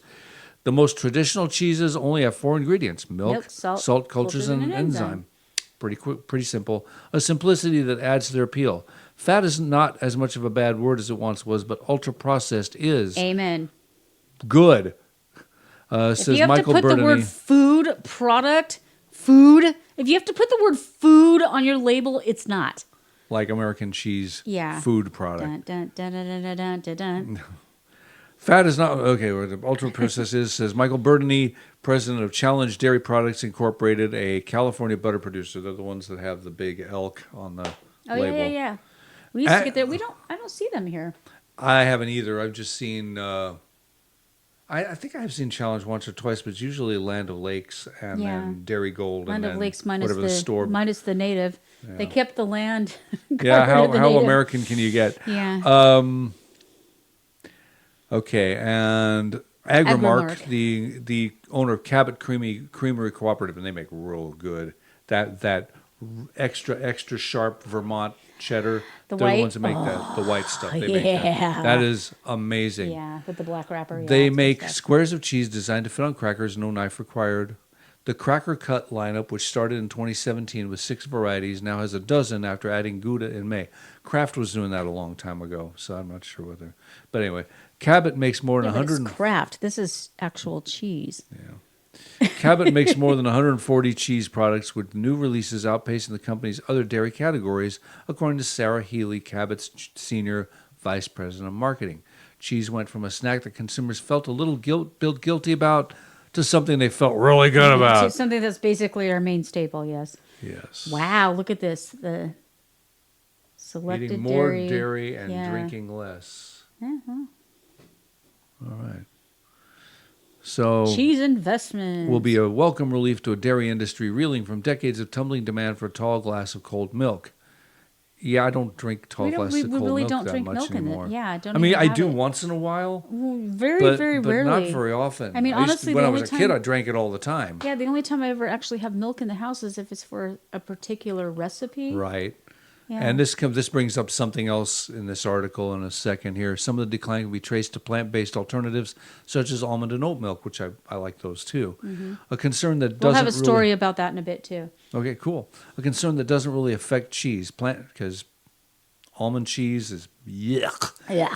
It's awful. It doesn't melt. It doesn't taste Now, good. almond milk tastes great in lattes and shakes and that kind No, of it thing. so doesn't. well, I like it almond anyway. milk on its own by itself. I once used it to bake something. It was okay, but in lattes, forget that. Yuck. Really? Yeah. Bleck. I liked soy milk in lattes. I don't like sometimes. soy nothing. Yeah. Anyway, plant-based cheeses exist, but they haven't taken off in a big way because they can't match the texture, consistency, and meltability of the real thing. It's not cheese. It has nothing to do with any of that. It tastes And if like you're constantly cardboard. trying- It's- if you're constantly it's- trying ta- to- take a freaking American slice, very passionate your about Kraft this. American single, Yes. and make it taste like cardboard. That's exactly what almond cheese tastes like. I used to work at a health food store. I with a humble heart, I tried it and I despised it. I don't despise very many foods, but that one I despised. But I'll They've been working on it though. yeah, I'm sure they are. I think the thing with cheese is the melty. Yeah, I love the meltability. We got little mini cupcake. I don't know what you call them. I would call them a confectioner's yeah, kind of like little muffin, yeah. little teeny muffin. that fits in the microwave. Yeah, barely. Barely, but it fits and it Yeah. works. It works really well. So think about the size of a Reese's peanut butter cup, and you put just a little bit of cheese in each one. And I've tried every different cheese. You stick it in the microwave for 4 minutes. You get crunchy, crunchy crackers. No guilt. And they are- Amazing. And that's all there is. And you just- don't have to add anything. Yeah. You can. I've You can- done you can cheddar. You can add flavor, seasonings Can, if but you like, don't need to. You I've done don't really need cheddar. to. I've done Parmesan. I've done pepper jack is really good. Mm-hmm. And you can also do cottage cheese, but I recommend blending it first, and then it takes a lot longer. And where the harder cheeses make like a little cracker, Mm-hmm. the cottage cheese, which is absolutely yummy, it's Yeah. really good, makes more like a little cup. So I would think of something It's like almost more like a potato chip consistency. yeah. Too. So it's better if you do it on parchment paper and let it be flat, and then you get like the full potato chip consistency. But yeah, this little thing was a good investment. The little Yeah. silicone cups, really good investment because it can go in the oven, it can go in the microwave, and it's a really quick snack. 4 minutes later, you've got crunchy and very satisfying. I mean, it makes 2 dozen. So he gets half, I get half, and we're both full. And no carbs at all. And like she said, it's simple to prepare and quick to fix, quick to heat up, and you're good to go. Anywho, let's see. The cheese investments will be a welcome relief to a dairy industry reeling from decades of tumbling demand for a tall classic old milk. Like I just said, some of the decline can be traced to plant-based alternatives, such as almond and oat milk. Plant-based Well, I cheeses. also think that Already people done are all eating of less this. cereal, and now that a box of cereal costs $12, Yeah, it's gotten stupid. That used cereal to be used to be what you would eat that when was you the couldn't alternative afford, to eggs and bacon and stuff. right? And now it's like it's crazy. it's not really all that healthy. I mean, It's they're all yummy, sugar now. but yeah. With so much new capacity coming online, there's a chance U.S. households won't keep up. Diet fads, after all, tend to flip-flop. Our beloved cottage cheese, for instance, is having a moment on social media. Yes, it is. Making it and other varieties a favorite of keto diet Because fans. it is very versatile. But cheese is also a key ingredient in higher calorie foods such as pizza and cheeseburgers, yum, that are often among the first things to go in a lifestyle overhaul. Not Well, really. Not really. We make cheeseburgers and pizza all the time that are totally keto. You just skip the bread, and there's lots of alternatives. You can do cauliflower pizza crusts are amazing. They're okay. delicious. I Yeah. like my crust better, though. I just use mozzie and almond flour, very slowly melted, so it's like a Play-Doh.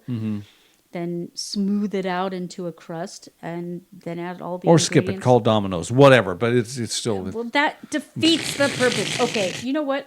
I challenge you to get Domino's out where we are. You can't get a bus. We can't even get a We signal. got out a where bus. We get a bus. I have to get a bus. I wouldn't have a job if I It's didn't not have a a bus. It's a van. All right. Well, all right. Well, I'm married to the guy who takes the short bus to work. Yeah. Thank you for calling the state of Texas. How can I help you? Anyway. You know that's how people see us. Yeah, I know. I'm not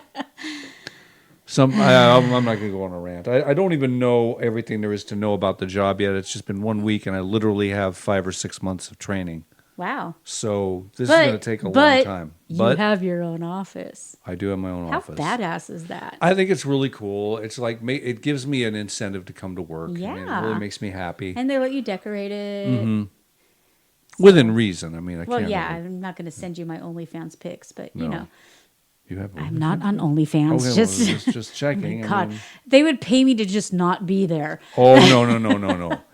There is a thing for everything. If that's true. It is the internet. It's the internet. Not my Anyway. gig. Not my gig.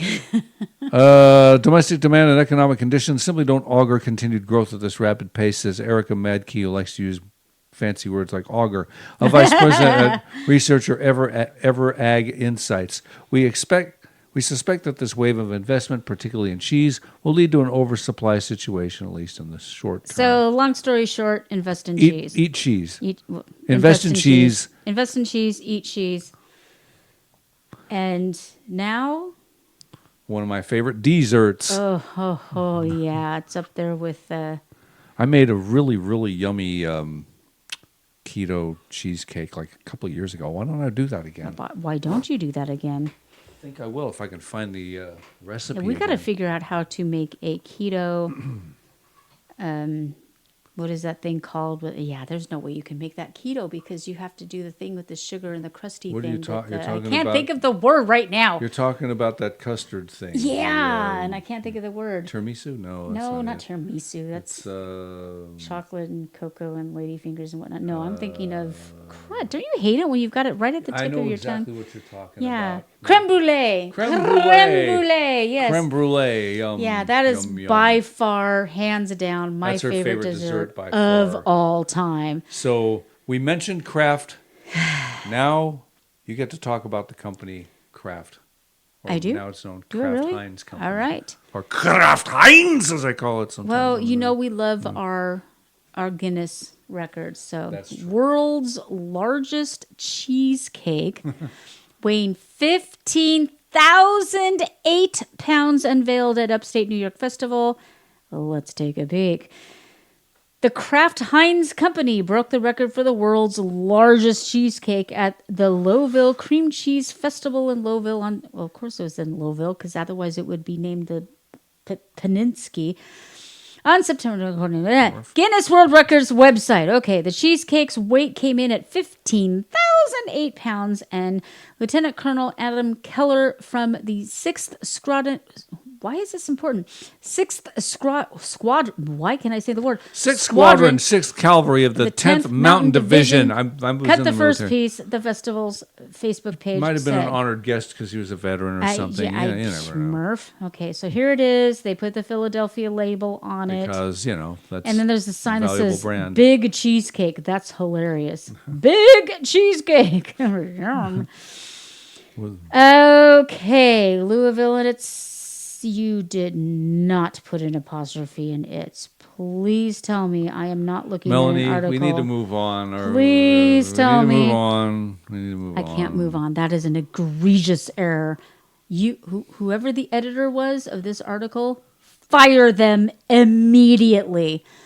And hire her. Louisville and It Is Festival, which is just over an hour north of Utica, has previously been home to the record, according to Spectrum News, as Kraft Heinz previously built a 6,900-pound cheesecake in 2013, but a Russian company made a bigger space one. race only for cheesecake. Okay. 9,347.6 pounds just 4 years later. You'd think they would measure all the ingredients and come up with an even number. I mean, what's all these really odd numbers?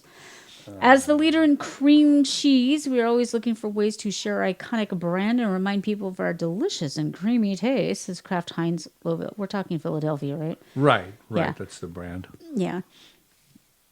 Because when I was in Philly, it was all about the cheese. Absolutely. Yeah. Absolutely. So there is the big cheesecake in the Gent Cream Cheese Festival. With an event like the Louisville, I keep saying Louisville. Lowville Cream Cheese Festival in our factory's hometown, we wanted to show up in a big way this year by attempting to reclaim our Guinness World Records title. Yeah, I think they overachieved. Maybe. They really went crazy. They like doubled it. They like, you know what? Just catch up, chiz. That's how you don't swear while swearing. Okay, the record-breaking cheesecake took 5.5 hours to make, and around 40 Kraft Heinz Lowville plant employees were involved in the process. And to get an idea of just how massive this delectable dessert was, oh my God, again with the apostrophe, who is this person? Fire them! It's equivalent, It's USA Today. This one actually is right. It is equivalent to 10 dairy cows. Okay, pass. One school, but okay, so It's USA Today, one of the worst. it is equivalent articles. to 10 dairy cows, one school bus, one Tyrannosaurus Rex, or 5,000 standard 9-inch cheesecakes. So that's a big O mother hummer. Wow. The 1,450-pound crust consisted of 750 pounds of graham crackers. Oh my heart. Love 250 pounds of sugar and 450 pounds of butter, and was filled with 13,558 pounds of ready-to-eat cheesecake filling. Hey, that's cheating. That's cheating. And don't worry, none of it went to waste. After being shared with thousands of festival attendees, the cheesecake made its way to local schools, retirement homes, and Lowville food pantry and nearby Watertown Urban Mission, Kraft Heinz said. God bless them for sending it to retirement homes, food pantries, and people in need. What a nice little treat that you don't expect. Right. When you go to a food pantry, you don't get cheesecake. That must have been such a decadent and fun thing for people to receive. That's very sweet. What a fun story. That's a fun story. All right. Cheesecake. Stop it. I don't know about you, but I just want to run to the refrigerator right now and just stick my face in the vat of cream cheese. Just gravity. Yeah. Okay. So vegan cheese. All right. Vegan cheese. We said we'd talk about it. I'm curious about this, but this sounds like there was malarkey afoot. Well, let's find out. Which is probably what the cheese smells like, afoot. I'll be over here. In the wine world, the 1976 Judgment of Paris. I remember watching a movie about this. Yeah? A blind taste test. Oh, was this the one where the California wine won over the Bordeaux, I right. watched that. Yeah, that was good. Beat out their French counterparts, is remembered as the shocking upending of long-standing order. A similar moment looked like it was coming to the demi-monde of artisanal cheese. On Monday, the winners will be announced to the Good Food Awards, a prestigious honor that considers both the quality of the products and the environmental and social consciousness of the hippies, the companies that produce them. Now. When the California-based foundation that doles them out announced the finalists in January, among the candidates was a blue cheese from Climax Foods from Berkeley, California. The difference between that entrant and its competitors wasn't a silky mouthfeel or buttery flavor, but rather the fact that the Climax Blue, which is served in restaurants including Michelin-starred 11 Madison Park in New York, wasn't made from the milk of cows or goats, but rather a blend of ingredients including pumpkin seeds, lima beans, hemp seeds, coconut fat, and cocoa butter. Sounds awful. A plant-based cheese held up as an exemplar in a blind tasting among true dairy products.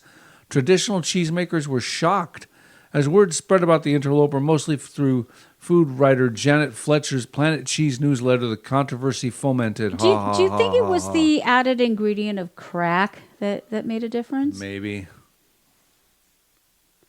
Just put a little bit of crack in your cheese, and now it becomes the best tasting non-cow. The Good Foods Foundation that oversees the awards at first offered a compromise solution. If, in fact, the Climax cheese was a winner, it announced the foundation would name a co-winner. Then the foundation would reevaluate for next year, perhaps creating a new category or moving them into the broader snacks cohort. I feel like this is a metaphor for something. It probably is. If you show up, with naughty bits from a guy and you want to be a girl and you want to compete against girls, perhaps you should get your own categorization. Yeah. If you want to be a cheese and you have the naughty bits from not cheeses, in fact, you have no ingredients that cheeses possess, perhaps you should have your own category. Quite possibly in there looking at that. Yeah. But behind the scenes, things were getting messy. Ruh-roh. Of course. This week, the foundation quietly removed the Climax Blue from the list of finalists on its website, but didn't make public what had disqualified the cheese. Well, it wasn't cheese. That's what disqualified it. It wasn't the fact that it is plant-based, since those products are explicitly allowed. But it had never been an issue since a vegan cheese had never impressed the judges enough to be named a finalist. They all need to be replaced. The Vegan judges? cheese, yes. When asked by the Washington Post about his reasoning, Good Foods Foundation Executive Director Sarah Weiner at first declined to say... No, tell me her name is not Sarah Weiner. Okay, Sarah Weiner. At first declined to say, but she said something similar... If she's going to be a whiner, she's going to talk That's like Weiner. this. Weiner. It's Weiner. Yeah, it's Weiner. She said something similar had happened only 3 times in the award's 14-year history. That's not a very long history. No. Someone, another entrant perhaps, or someone else in the community, can alert the foundation the contestant might not meet the requirements they attested to, which include such things as meeting animal husbandry guidelines where applicable and offering employees fair wages and diversity training. Diversity training? Weiner also I wouldn't don't say... care if people have diversity training. I care if my cheese tastes yummy. That's true. Weiner also, blah, blah, where am I here? Weiner. Yeah. Weiner also wouldn't say who tipped off the foundation about Climax. I think I love that Weiner, tipped, and Climax are all in the same sentence. We are going to lose our PG rating. We lost that 8 years ago. I think there were a lot more eyes on this particular entrant than there would be on one of the hundreds of other finalists, she said, which made it more likely that someone with expertise would reach out. This is such an innocent article, and yet I feel so dirty. This is the longest article in the history of cheese. Yeah, we don't need to go on, but Yeah, suffice it to say, there was some shenanigans in the background, There's and malarkey, monkey shine, shenanigans, all of the and things, all of the things. and apparently it came down to them using enzyme that they said they sourced from the right place, and Karen, and it goes on and on and on. And I'm curious to taste the cheese. I'm just going to be honest. I'm curious to taste the not actual cheese made out of God knows what, not cheese. All right. So there we go. And monkey shines into things. Okay. This last story is bittersweet because I didn't get to see this reunion thing, but apparently Me this neither. just got released, and it's posthumous to old Chandler Bing. Posthumous? Isn't that the word? Posthumous. Posthumous? He died, okay? He's dead. He's quite dead. He's, sad. But this was a sweet moment, and we'll get DMCA'd off the universe, but I still want to share it because I think it's really sweet.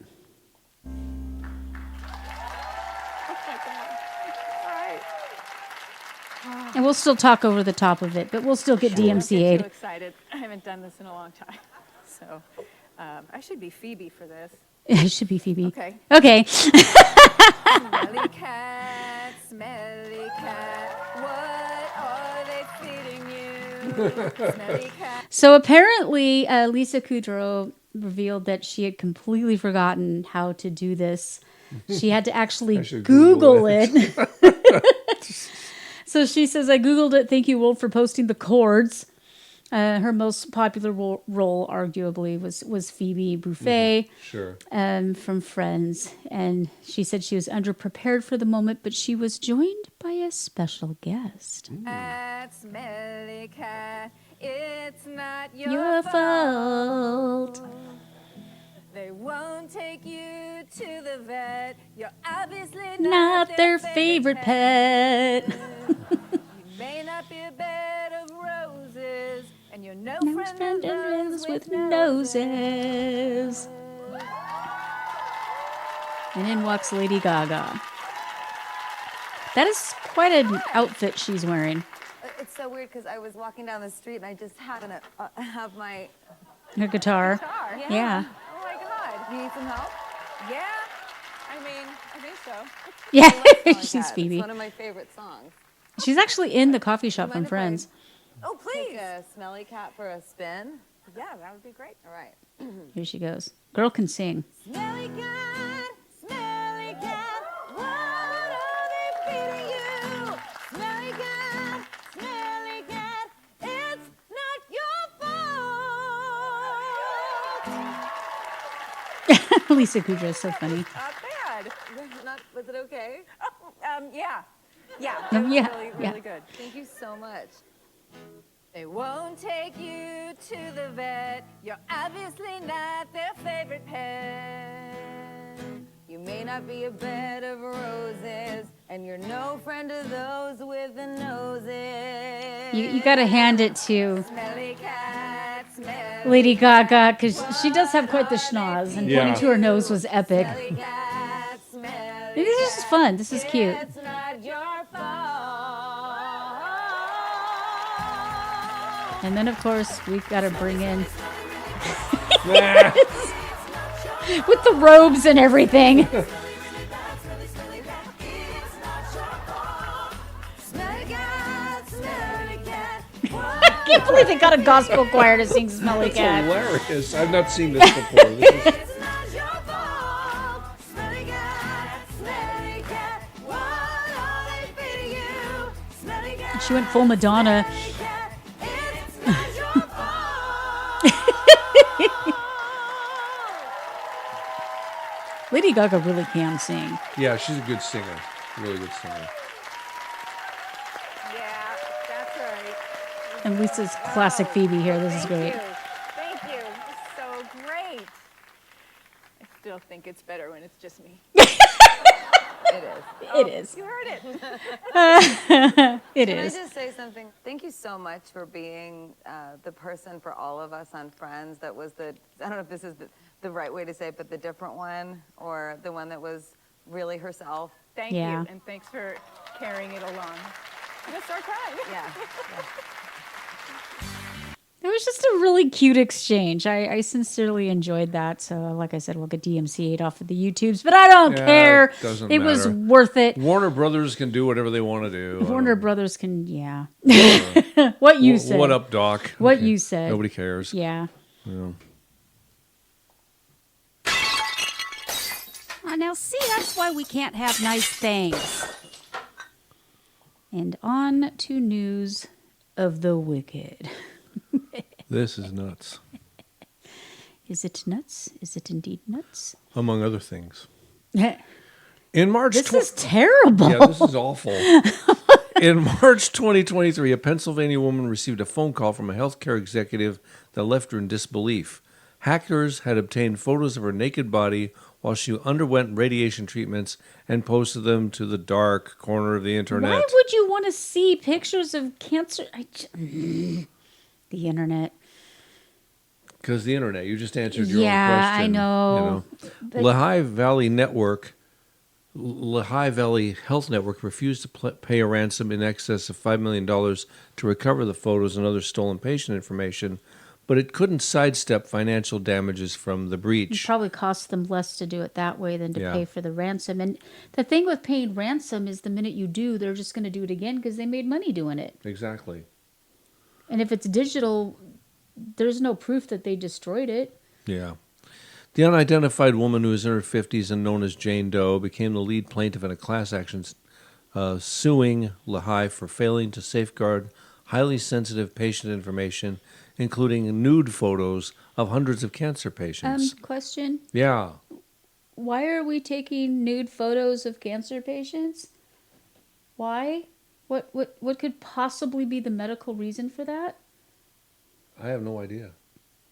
I don't know at all.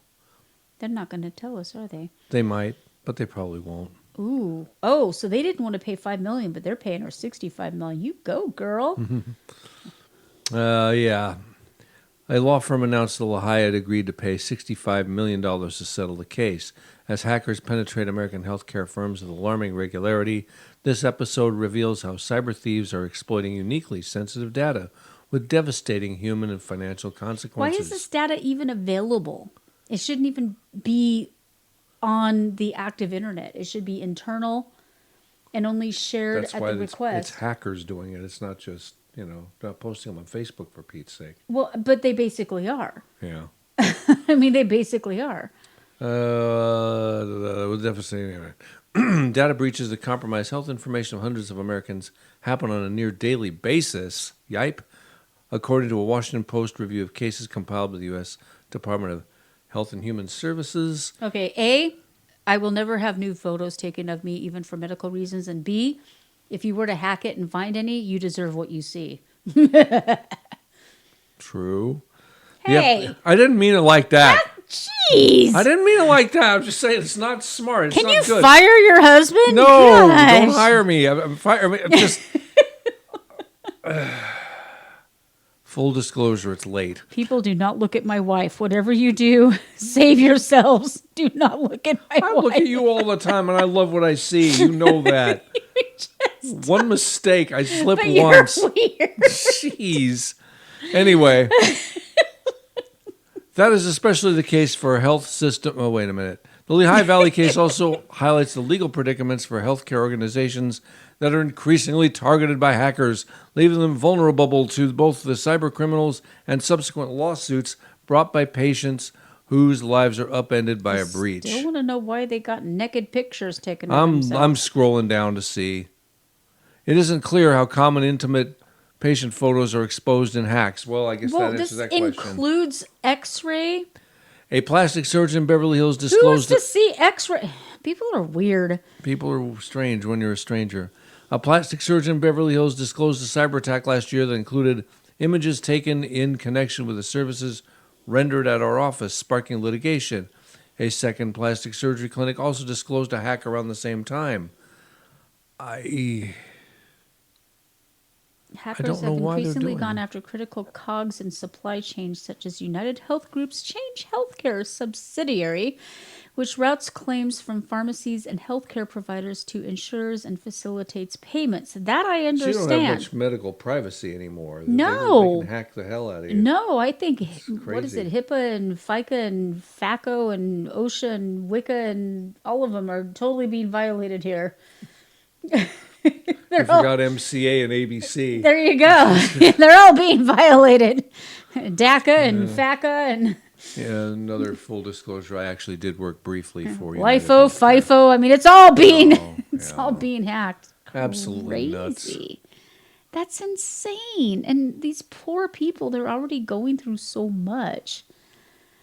Speaking of going through so much, This imagine poor son of a gun. losing your entire life. I mean, 50 years this man spent in prison for something he did not do.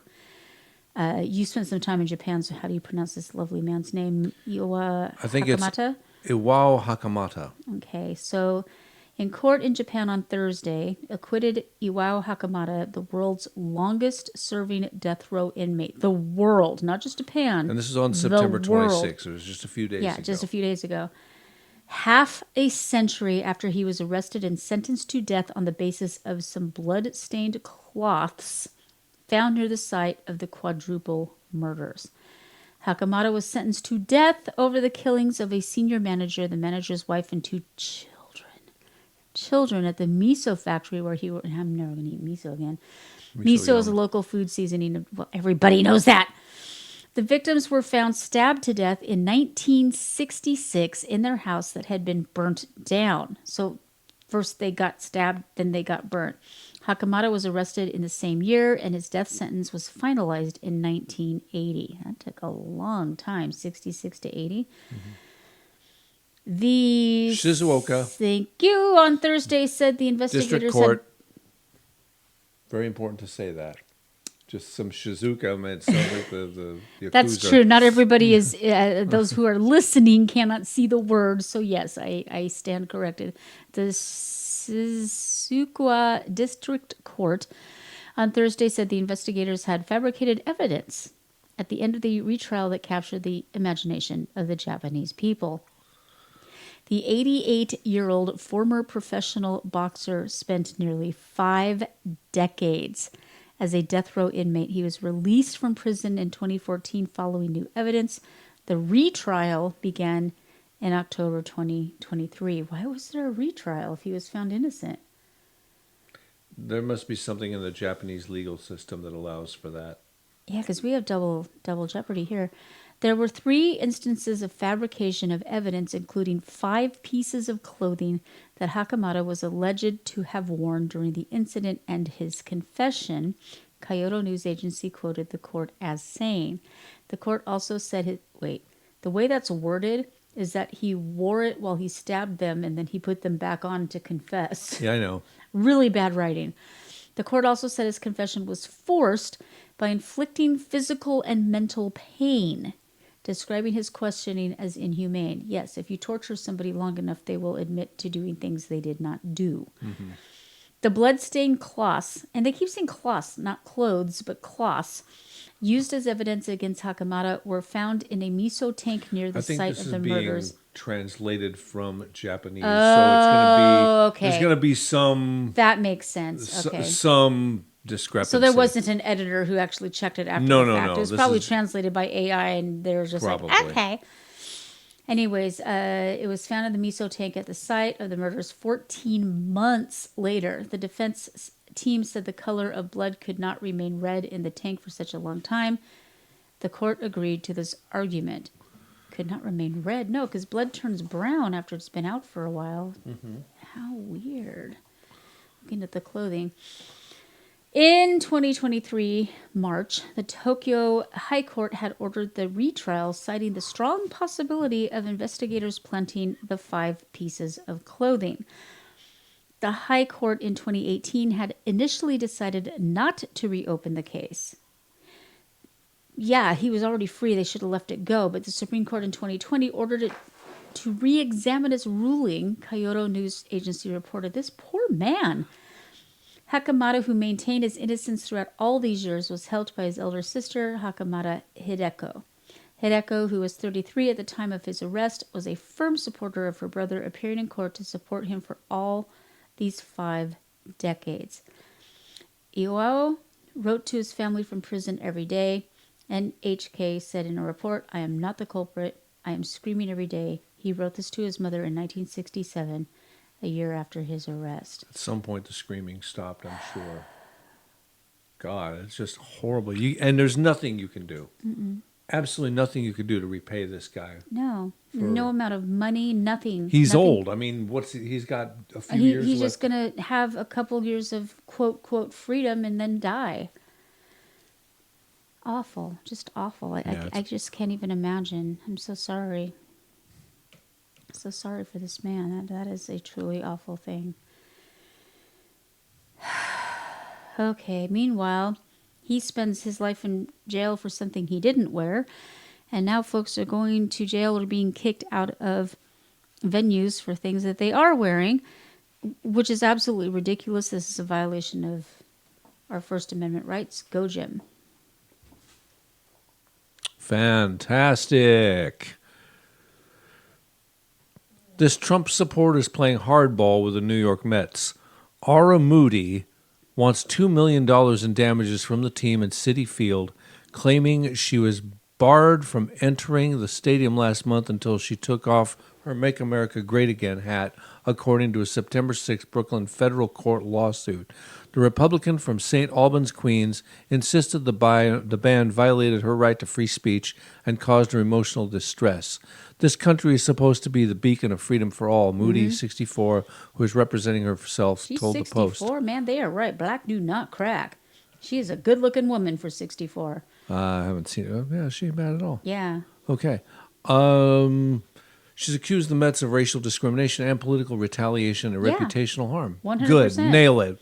Moody, a social worker and mother of two, yay, fellow social worker, said she and her friend were wearing MAGA hats when they arrived at Citi Field on August 14th for a Mets It's Oakland a freaking A's hat, game. people. Calm down. They were with 8 other members of the Queens Village Republican Club. They had just made it past security when a Citi Field staffer told them they were not allowed inside with their Trump gear on, she said. Why? Moody said she tried to invoke her First Amendment rights multiple times, but was told by the staff that the MAGA cap was too political and she needed to take it off. Moody. So kneeling during the national anthem is not too political? That's okay. And I have no doubt that there were people wearing Harris hats and nobody said boo. Anyway, I'm just willing to bet that because it's New York City. Moody and her pal, who are both on the board of the club, only agreed to take their hats off because they were worried about inconveniencing the rest of their group who were already in their seats. Yeah, that's a lot of pressure. Moody attempted to de-escalate the situation and asked if she could put her MAGA hat in her bag, but was told no, because you can put the hat back on when you get to your seat. Oh, give me a break. You have to take the MAGA hat out of the stadium, according to court papers. Okay, so they basically got, like, Joy Reid freaking out, TDSing all over them. This is ridiculous. Moody knew she was being racially targeted and politically retaliated against for being a black woman wearing a MAGA hat, so she requested to speak to a supervisor. I hate to say that. I usually don't buy into this junk, but it sounds to me like she really was. Yeah. She requested to speak to a supervisor, she said in the legal filing. When Moody asked the security supervisor if she was required to take her MAGA hat outside Citi Field, the supervisor replied, that's a policy, yeah. Over there, the policy. So the two women were forced to call the friend they carpooled with in order to put the hats back in the vehicle, Moody claimed. But they don't let you back in the stadium once you leave, so... Yeah. When Moody finally arrived at her seat, she observed white persons wearing MAGA hats and MAGA attire. Of course. Other members of her group, she said in litigation. A Mets employee was mistaken about our attire policy, the team initially said. We are reaching out to Aura Moody to apologize and invite her back to the ballpark. Yeah, right. Oh, hell nah! The suit acknowledges that a team rep phoned Moody August 17th and apologized on behalf of the New York Mets and assured her there is no such policy against wearing a MAGA hat, and the staff has been retrained. Retrained, I hope fired. Fired to be good. Fired to be The good. Mets have no comment on the lawsuit, said Nancy Elder, his team spokeswoman. Moody told the Post she has not returned to Citi Field since the MAGA hat fiasco and isn't sure if she ever will. It was embarrassing. It was heartbreaking. It was shocking. It was humiliating. So how can I go back? It may take some time, she said. I understand where she's coming from, because when you are humiliated publicly like that, and they act like you're doing something wrong when you're not, even after they apologize and say, oh, come back. This has literally happened to me in Vegas. You know, we don't have a policy against bare feet or MAGA hats or whatever. Right. You know, and they're like, come back. And you're like, but why? Yeah. Yeah. They'd have to do a lot more than just I apologize. hope that she at least gets part of this money is settled. Because Yeah, I hate they frivolous, really need to. I hate frivolous lawsuits, but when you go against the Constitution because of your TDS or whatever craziness you have in your brain, you need to be. It needs to sting. It needs to hurt. They need to feel it, and they have the money. It's not like they don't have the money. Yeah, it needs to sting.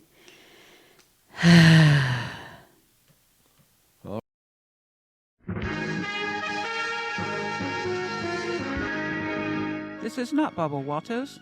It is no longer 2020. But this is your new abnormal.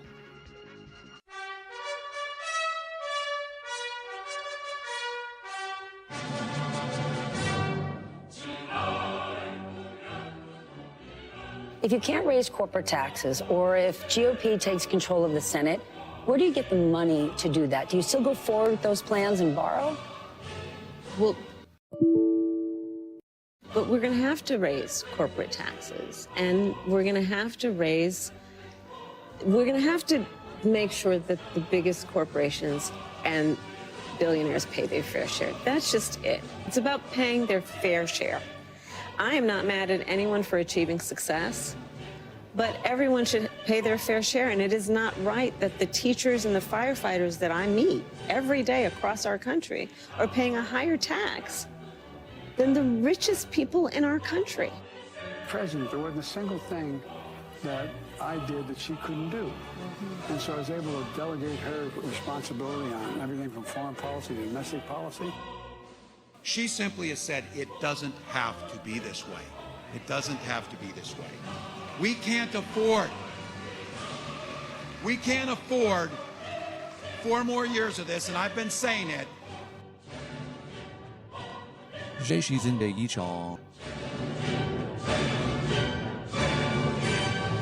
think you just fell out of a coconut tree? Oh boy. Oh boy. All right. So this story is It's classic a story of a vice comparison. presidential candidate, Yes. a restaurant, and headlines. and Very drastically different headlines. very drastically different headlines and approaches. Yeah. So let's start with this one. J.D. Vance has classy response after iconic restaurant refuses to let him in. So let's learn about his classy response. Now, this article has just some of the story, so I'm going to give you the full one. Okay. It's the same. All right, give us the full story before we look at the article. Okay. Any But the day article now. is the full story. Oh.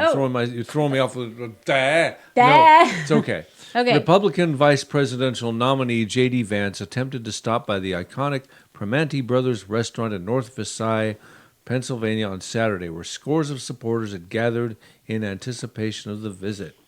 Upon arriving, the restaurant manager told Vance that they didn't want to hold a campaign event in the store, quote-unquote campaign event, even though the same location, of course, cleared out customers to stage a photo op for Vice President Harris earlier this year.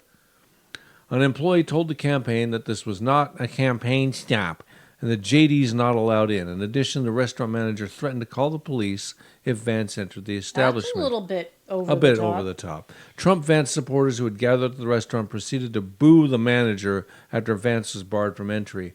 Sean Logan, attorney from the Pittsburgh area, who witnessed the interaction, uploaded several videos from inside the store to social media. I'm like right by the Primanti Brothers near McKeesport. I wanted to document what happened because there's some confusion about exactly what took place. Long story short, a whole bunch of people from Allegheny County, myself, others, we got to Primanti Brothers about 12:45. They let us in, Logue explained.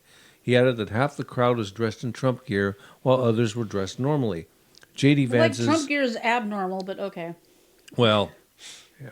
J.D. Vance's SUV pulls up. Secret Service comes into the restaurant. Secret Service guards the area between the SUV and the entrance to the restaurant. J.D. Vance gets out, and then the manager runs out and yells at him and says, "You can't come in here," Logue continued. He then How'd you reported... get the rest of the article? Because I've got nothing. You go down to where... Well, hold on. Just like the next article. Okay. Annoying. I hate Right where it this. says, Don't do this. Okay. Right where after it says others were dressed normally, blue says China controls blah, blah, blah. Right underneath, read more, click trendingpoliticsnews.com. Yeah, don't got it. Keep here going. it is. Oh. Daria B. Why do I have to click on a totally different thing? That is a terrible, terrible way to run your website. Stop it. Okay. All right. We And continue. now where are we? Vance then... I don't know anymore. SUV pulls up. Here we are. SUV pulls up on the thing. He then reported that the manager called company headquarters, was told that Vance was not allowed in the building. In the building. In the building. At all. At all. Not at all. Vance then proceeded to meet with supporters in the parking lot while the staffer told people inside to write down their names so that the vice presidential nominee can meet with them the next time he comes to town. We went in there. We paid for everybody's food. We gave them a nice tip. And, of course, I told them no taxes on tips if you vote for Trump, Vance told the crowd, drawing cheers. Okay. The Trump campaigns had a far different experience at the restaurant when compared to the Harris-Walz campaign, who visited the location last month. According to several patrons, restaurant staff kicked out paying customers to replace them with Harris supporters. Of course they did. In an effort to make the campaign appear organic. Just like she has to bust in all her supporters for every rally she goes to. Yeah, I wanted to watch some sports and enjoy an afternoon lunch, Moon Township resident Mark Dodson told Fox News. Around 3:30, the bartender, she goes, "It's last call." What do you mean by last call? Employees then informed patrons that the restaurant was closing for a private event, which turned out to be the arrival of Vice President Doofus and her husband, Doug Emhoff, the nanny banger. The couple then proceeded to greet patrons and pose for photos. Okay, see, that's how you handle it. He handled it in a very classy way. He said, please continue to patronize the restaurant, although I certainly would not. Okay, so that is a relatively normal reporting on it. Yeah, kind of balanced. They gave... balanced. Yeah, they basically gave the facts. So let's look at how another... the so-called independent. Yeah, the so-called independent that is anything but. It's based out of Britain. And so just seriously, look at this headline. J.D. Vance suffers latest campaign fail after being denied entry into restaurant. How is that a campaign fail when a whole bunch of people supported him and still rallied outside with him? Because it's a fail, dang it. J.D. Vance suffered yet another embarrassing setback on the campaign trail after being denied entry into a restaurant where he is supposed to speak and being forced to address supporters in the parking lot instead. That's not even true. He wasn't supposed to speak there, yeah. He chose to speak there. According to reports, after showing up to Primanti Brothers in South Versailles, Pennsylvania, a restaurant worker told the press that cameras were not allowed and they did not want a campaign event. Well, I mean, they weren't prepared to kick out their paying customers so that, The restaurant was reportedly full of customers waiting to greet Vance, who canceled their food orders after learning he wasn't welcome. Vance ended up glad-handing in the parking lot outside, according to NBC. Vance canceled their food orders? That's not what the other article said. The customers canceled their food orders. Oh, good. Not Vance. Oh, Customers canceled their food orders. Made it sound like he did. I know. Well, they're the independent. They're independent. Don't hold it thought. against the restaurant. Vance, it's a great local business. Let's keep on supporting it. Yeah, that's what he said. Vance ended up glad-handing the parking lot outside. Paid for everyone's food. Gave him a nice tip, and of course, when given a nice tip, I said no taxes on tip. Vance told those gathered. He added, "Don't hold it against the restaurant worker. It's a great local business. Let's keep on supporting it."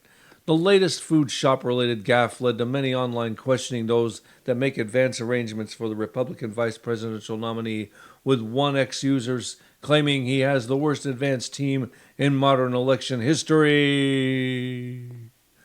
Just last week, it was roundly mocked online over a trip to the supermarket, also in Pennsylvania, where he bemoaned the steep cost of eggs, claiming that Harris's economic policies had led to the price being $4. Wow, $4 is cheap. I saw them for $5.25 just yesterday. The problem? When footage of the visit emerged, Vance was quickly called out by viewers who spotted the price tag of a dozen eggs behind him was actually $2.99. Yeah, but look at what he's holding in his hand. That's not a dozen eggs. Well, it's also, maybe it's $2.99 now, but at some point, a dozen eggs was easily $4 or more. Like I said, I just saw them for over $5 yesterday. And in Philadelphia, the Ohio senator tried to crack a joke when ordering a Philly cheesesteak at the famed Pat's King of Steaks, but he wound up being accused of committing a crime against humanity after it fell flat. What was the joke? What was the joke? I don't know. In August, Vance admitted the Trump campaign screwed up after an awkward visit to a donut shop in Valdosta, Georgia. The GOP Veep nominee struggled to make small talk while buying baked goods with an employee who clearly did not want to be on camera. The excruciating moment went viral. "I just feel terrible for that woman," Vance later said. Okay, I've got to look up this Pat's King of States. What did Vance say? That was a crime against humanity.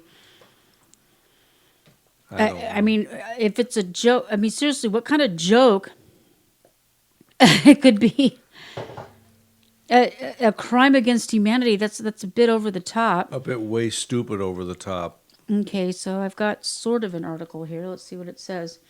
J.D. Vance went to Pat's King of States on Monday for a cheesesteak following a campaign stop in North Philly, but he wanted to know why the South Philadelphia stable didn't have Swiss cheese. Oh, the humanity! Oh, I'll never survive! I don't like Swiss cheese either, the Republican vice president nominee said through the window to several employees at the cheesesteak shop on 9th Street. But everyone says it's insulting. Why do you guys hate it so much? What's the story? I'm not seeing a crime against humanity. A Pat's employee can be heard replying to Vance saying, we don't hate it, we just don't use it. Oh my God, like such a diss. How horrible was that? I'm sure he is red-faced and cannot sleep anymore. He's lost sleep over a Philly cheesesteak sandwich. Who cares? Does it have steak? Does it have cheese? Does it have freaking... Vance ended up ordering a Whiz Whip, a.k.a. cheesesteak with cheese whiz. Yuck. And fried onions. Doesn't sound bad. He then signed some autographs for people lined up around Pat's and took photos with some employees. And then they go on to tell you what their menu has. Why is this even This is an international incident. He put down the Swiss and their cheese. Full disclosure, During the 2004 presidential election, then Democrat presidential nominee John Kerry was in Philadelphia and asked for his cheesesteak with Swiss cheese instead of cheese whiz, which didn't end well. Don't come into Philadelphia and try to cater favor with us and then order Swiss cheese, which no one does in Philadelphia. So it sounds to me like Vance knew what he was doing. Yeah. And last year, former President Donald Trump, Vance's running mate in the 2024 election, stopped at Pat's earlier this year. Trump went to Tony and Nick's in South Philly, the original location of Tony. Blah, blah, blah. What is this? What is the crime against humanity? I'm totally confused right now. It's just the independent being independent of rationality. The independent has lost its way. It is messed up. I mean, that headline. So, yeah. That headline was way over the top. All right, folks. Well, welcome to the new normal. I have an idea. That's a great idea. Whatever it is, just get out of this. The great idea is, let's end on a high note, shall we? Oh, you can do higher than that.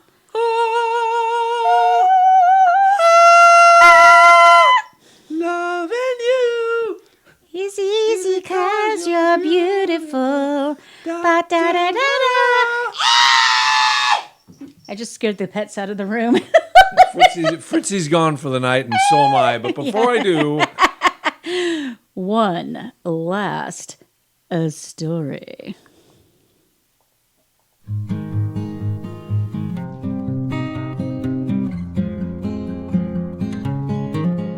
Here on CounterCultureWISE, we may rant, we may rave, but most of all, we go against the current culture because we believe, to the core of our beings, that humans are good and the world is an amazing and beautiful place. At the beginning of our show, we give you news of the weird and wonderful, but that is just the tip of the magnificent iceberg that is our world. We now present news of the wonderfuller.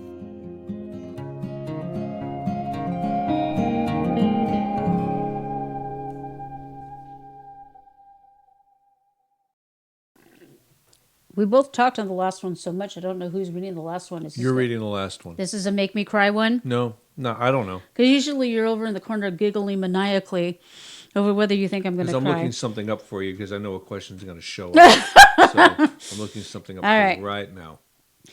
This heartwarming story follows the unexpected friendship between a young woman and an elderly man in Scotland. Oh, please pronounce this one. Aoife Isabella Malone? Aoife? Aoife? Aoife?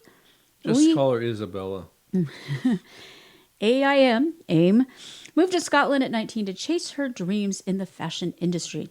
While working at a local betting shop, she met Tommy, an 89-year-old widower who had recently lost his wife.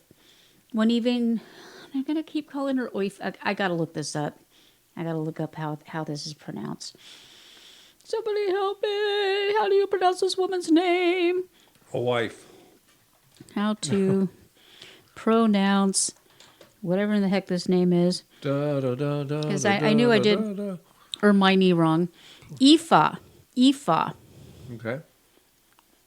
Aoife. No, here's even a YouTube video. Here we go. Looking at how to pronounce the traditional Irish name. Spelled A-O-I-F-E.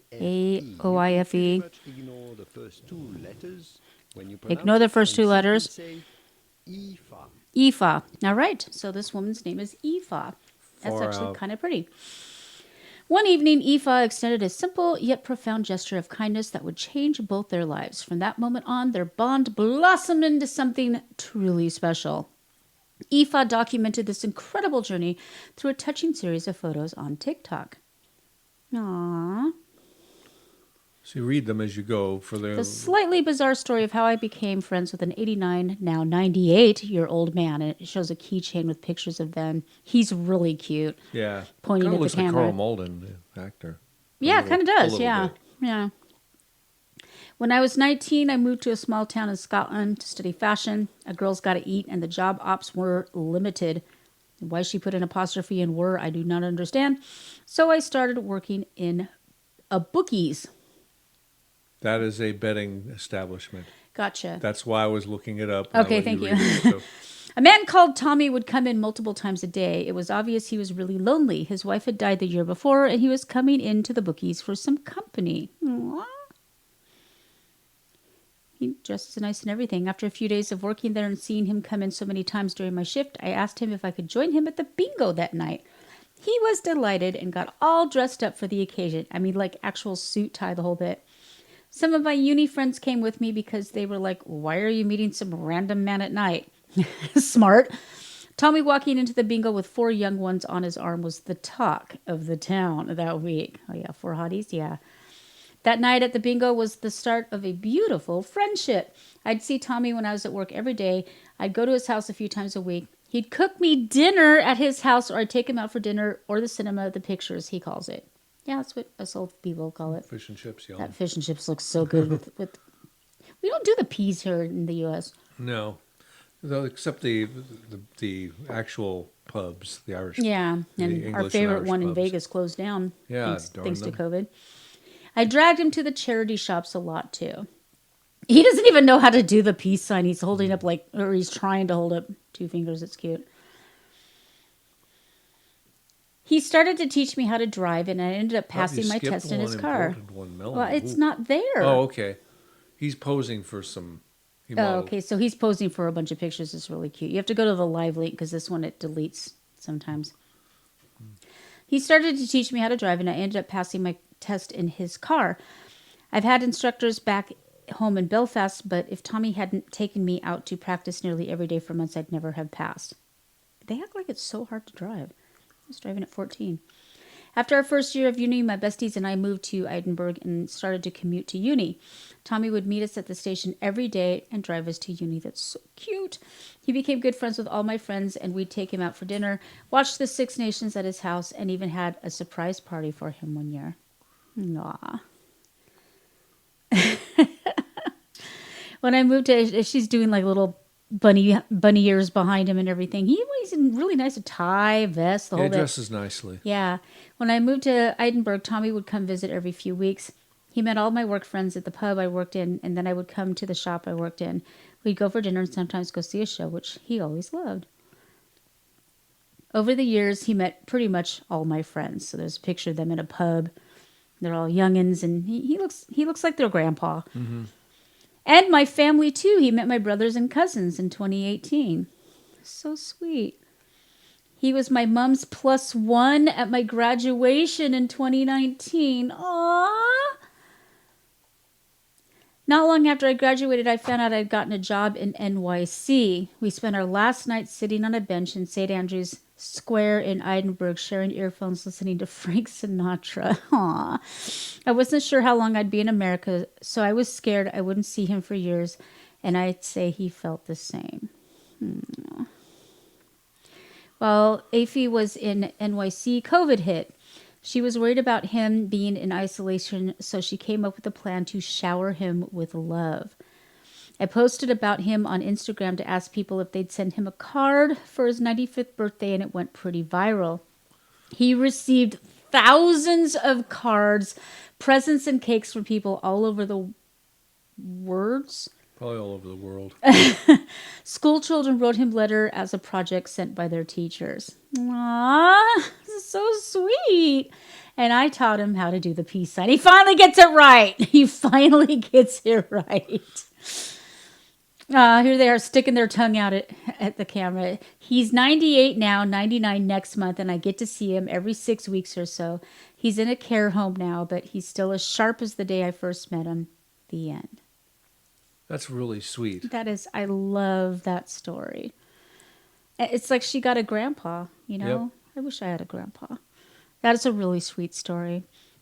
Well, folks, believe it or not, we have come to the end of another CounterCultureWISE show. I hope you had as much fun as we did. I know it was a little cheesy. A good time. It was. We even got to sneak cheese a few extra times. What, cheese? Yes. Like Fritzy was thrilled. Yeah. Yes, and Jim's off and on his way to bed because he has to be up at the crack of ass in the morning, and I'm going to go make something with cheese. I sneaked a couple of Fritzy bait. Fritzy Snacks. bait, otherwise known as string cheese, Yeah. yes. She loves string cheese. Guys, befriend somebody. Somebody you never would have thought that you'd befriend. You'll learn a lot, ask a lot of questions, and just let them talk. And for the next week or so, enjoy some cheese amongst friends, and we will see you next week.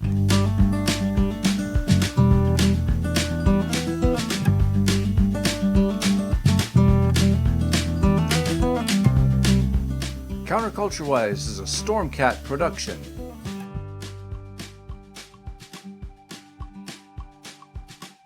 Thank you for joining our growing family of listeners.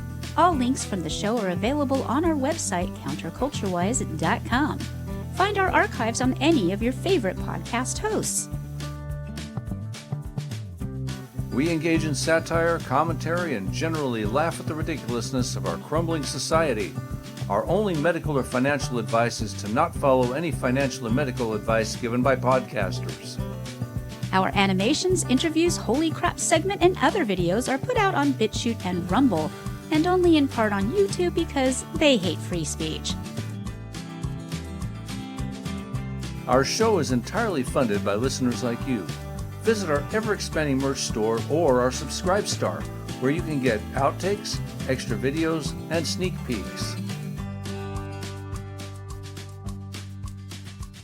If you would like to be a guest on our program, feel free to contact us via our website. Just click on the link at the top that says, "Be a guest on our show." For more fun and cat pics, please visit our Facebook, Twitter, or Instagram.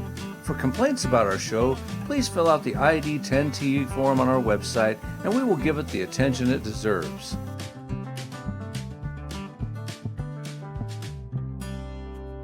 Meanwhile, no matter how cruel the world may be around you, always remember the importance of kindness. Be kind to each other, be kind to animals, and be kind to yourself. See you next week.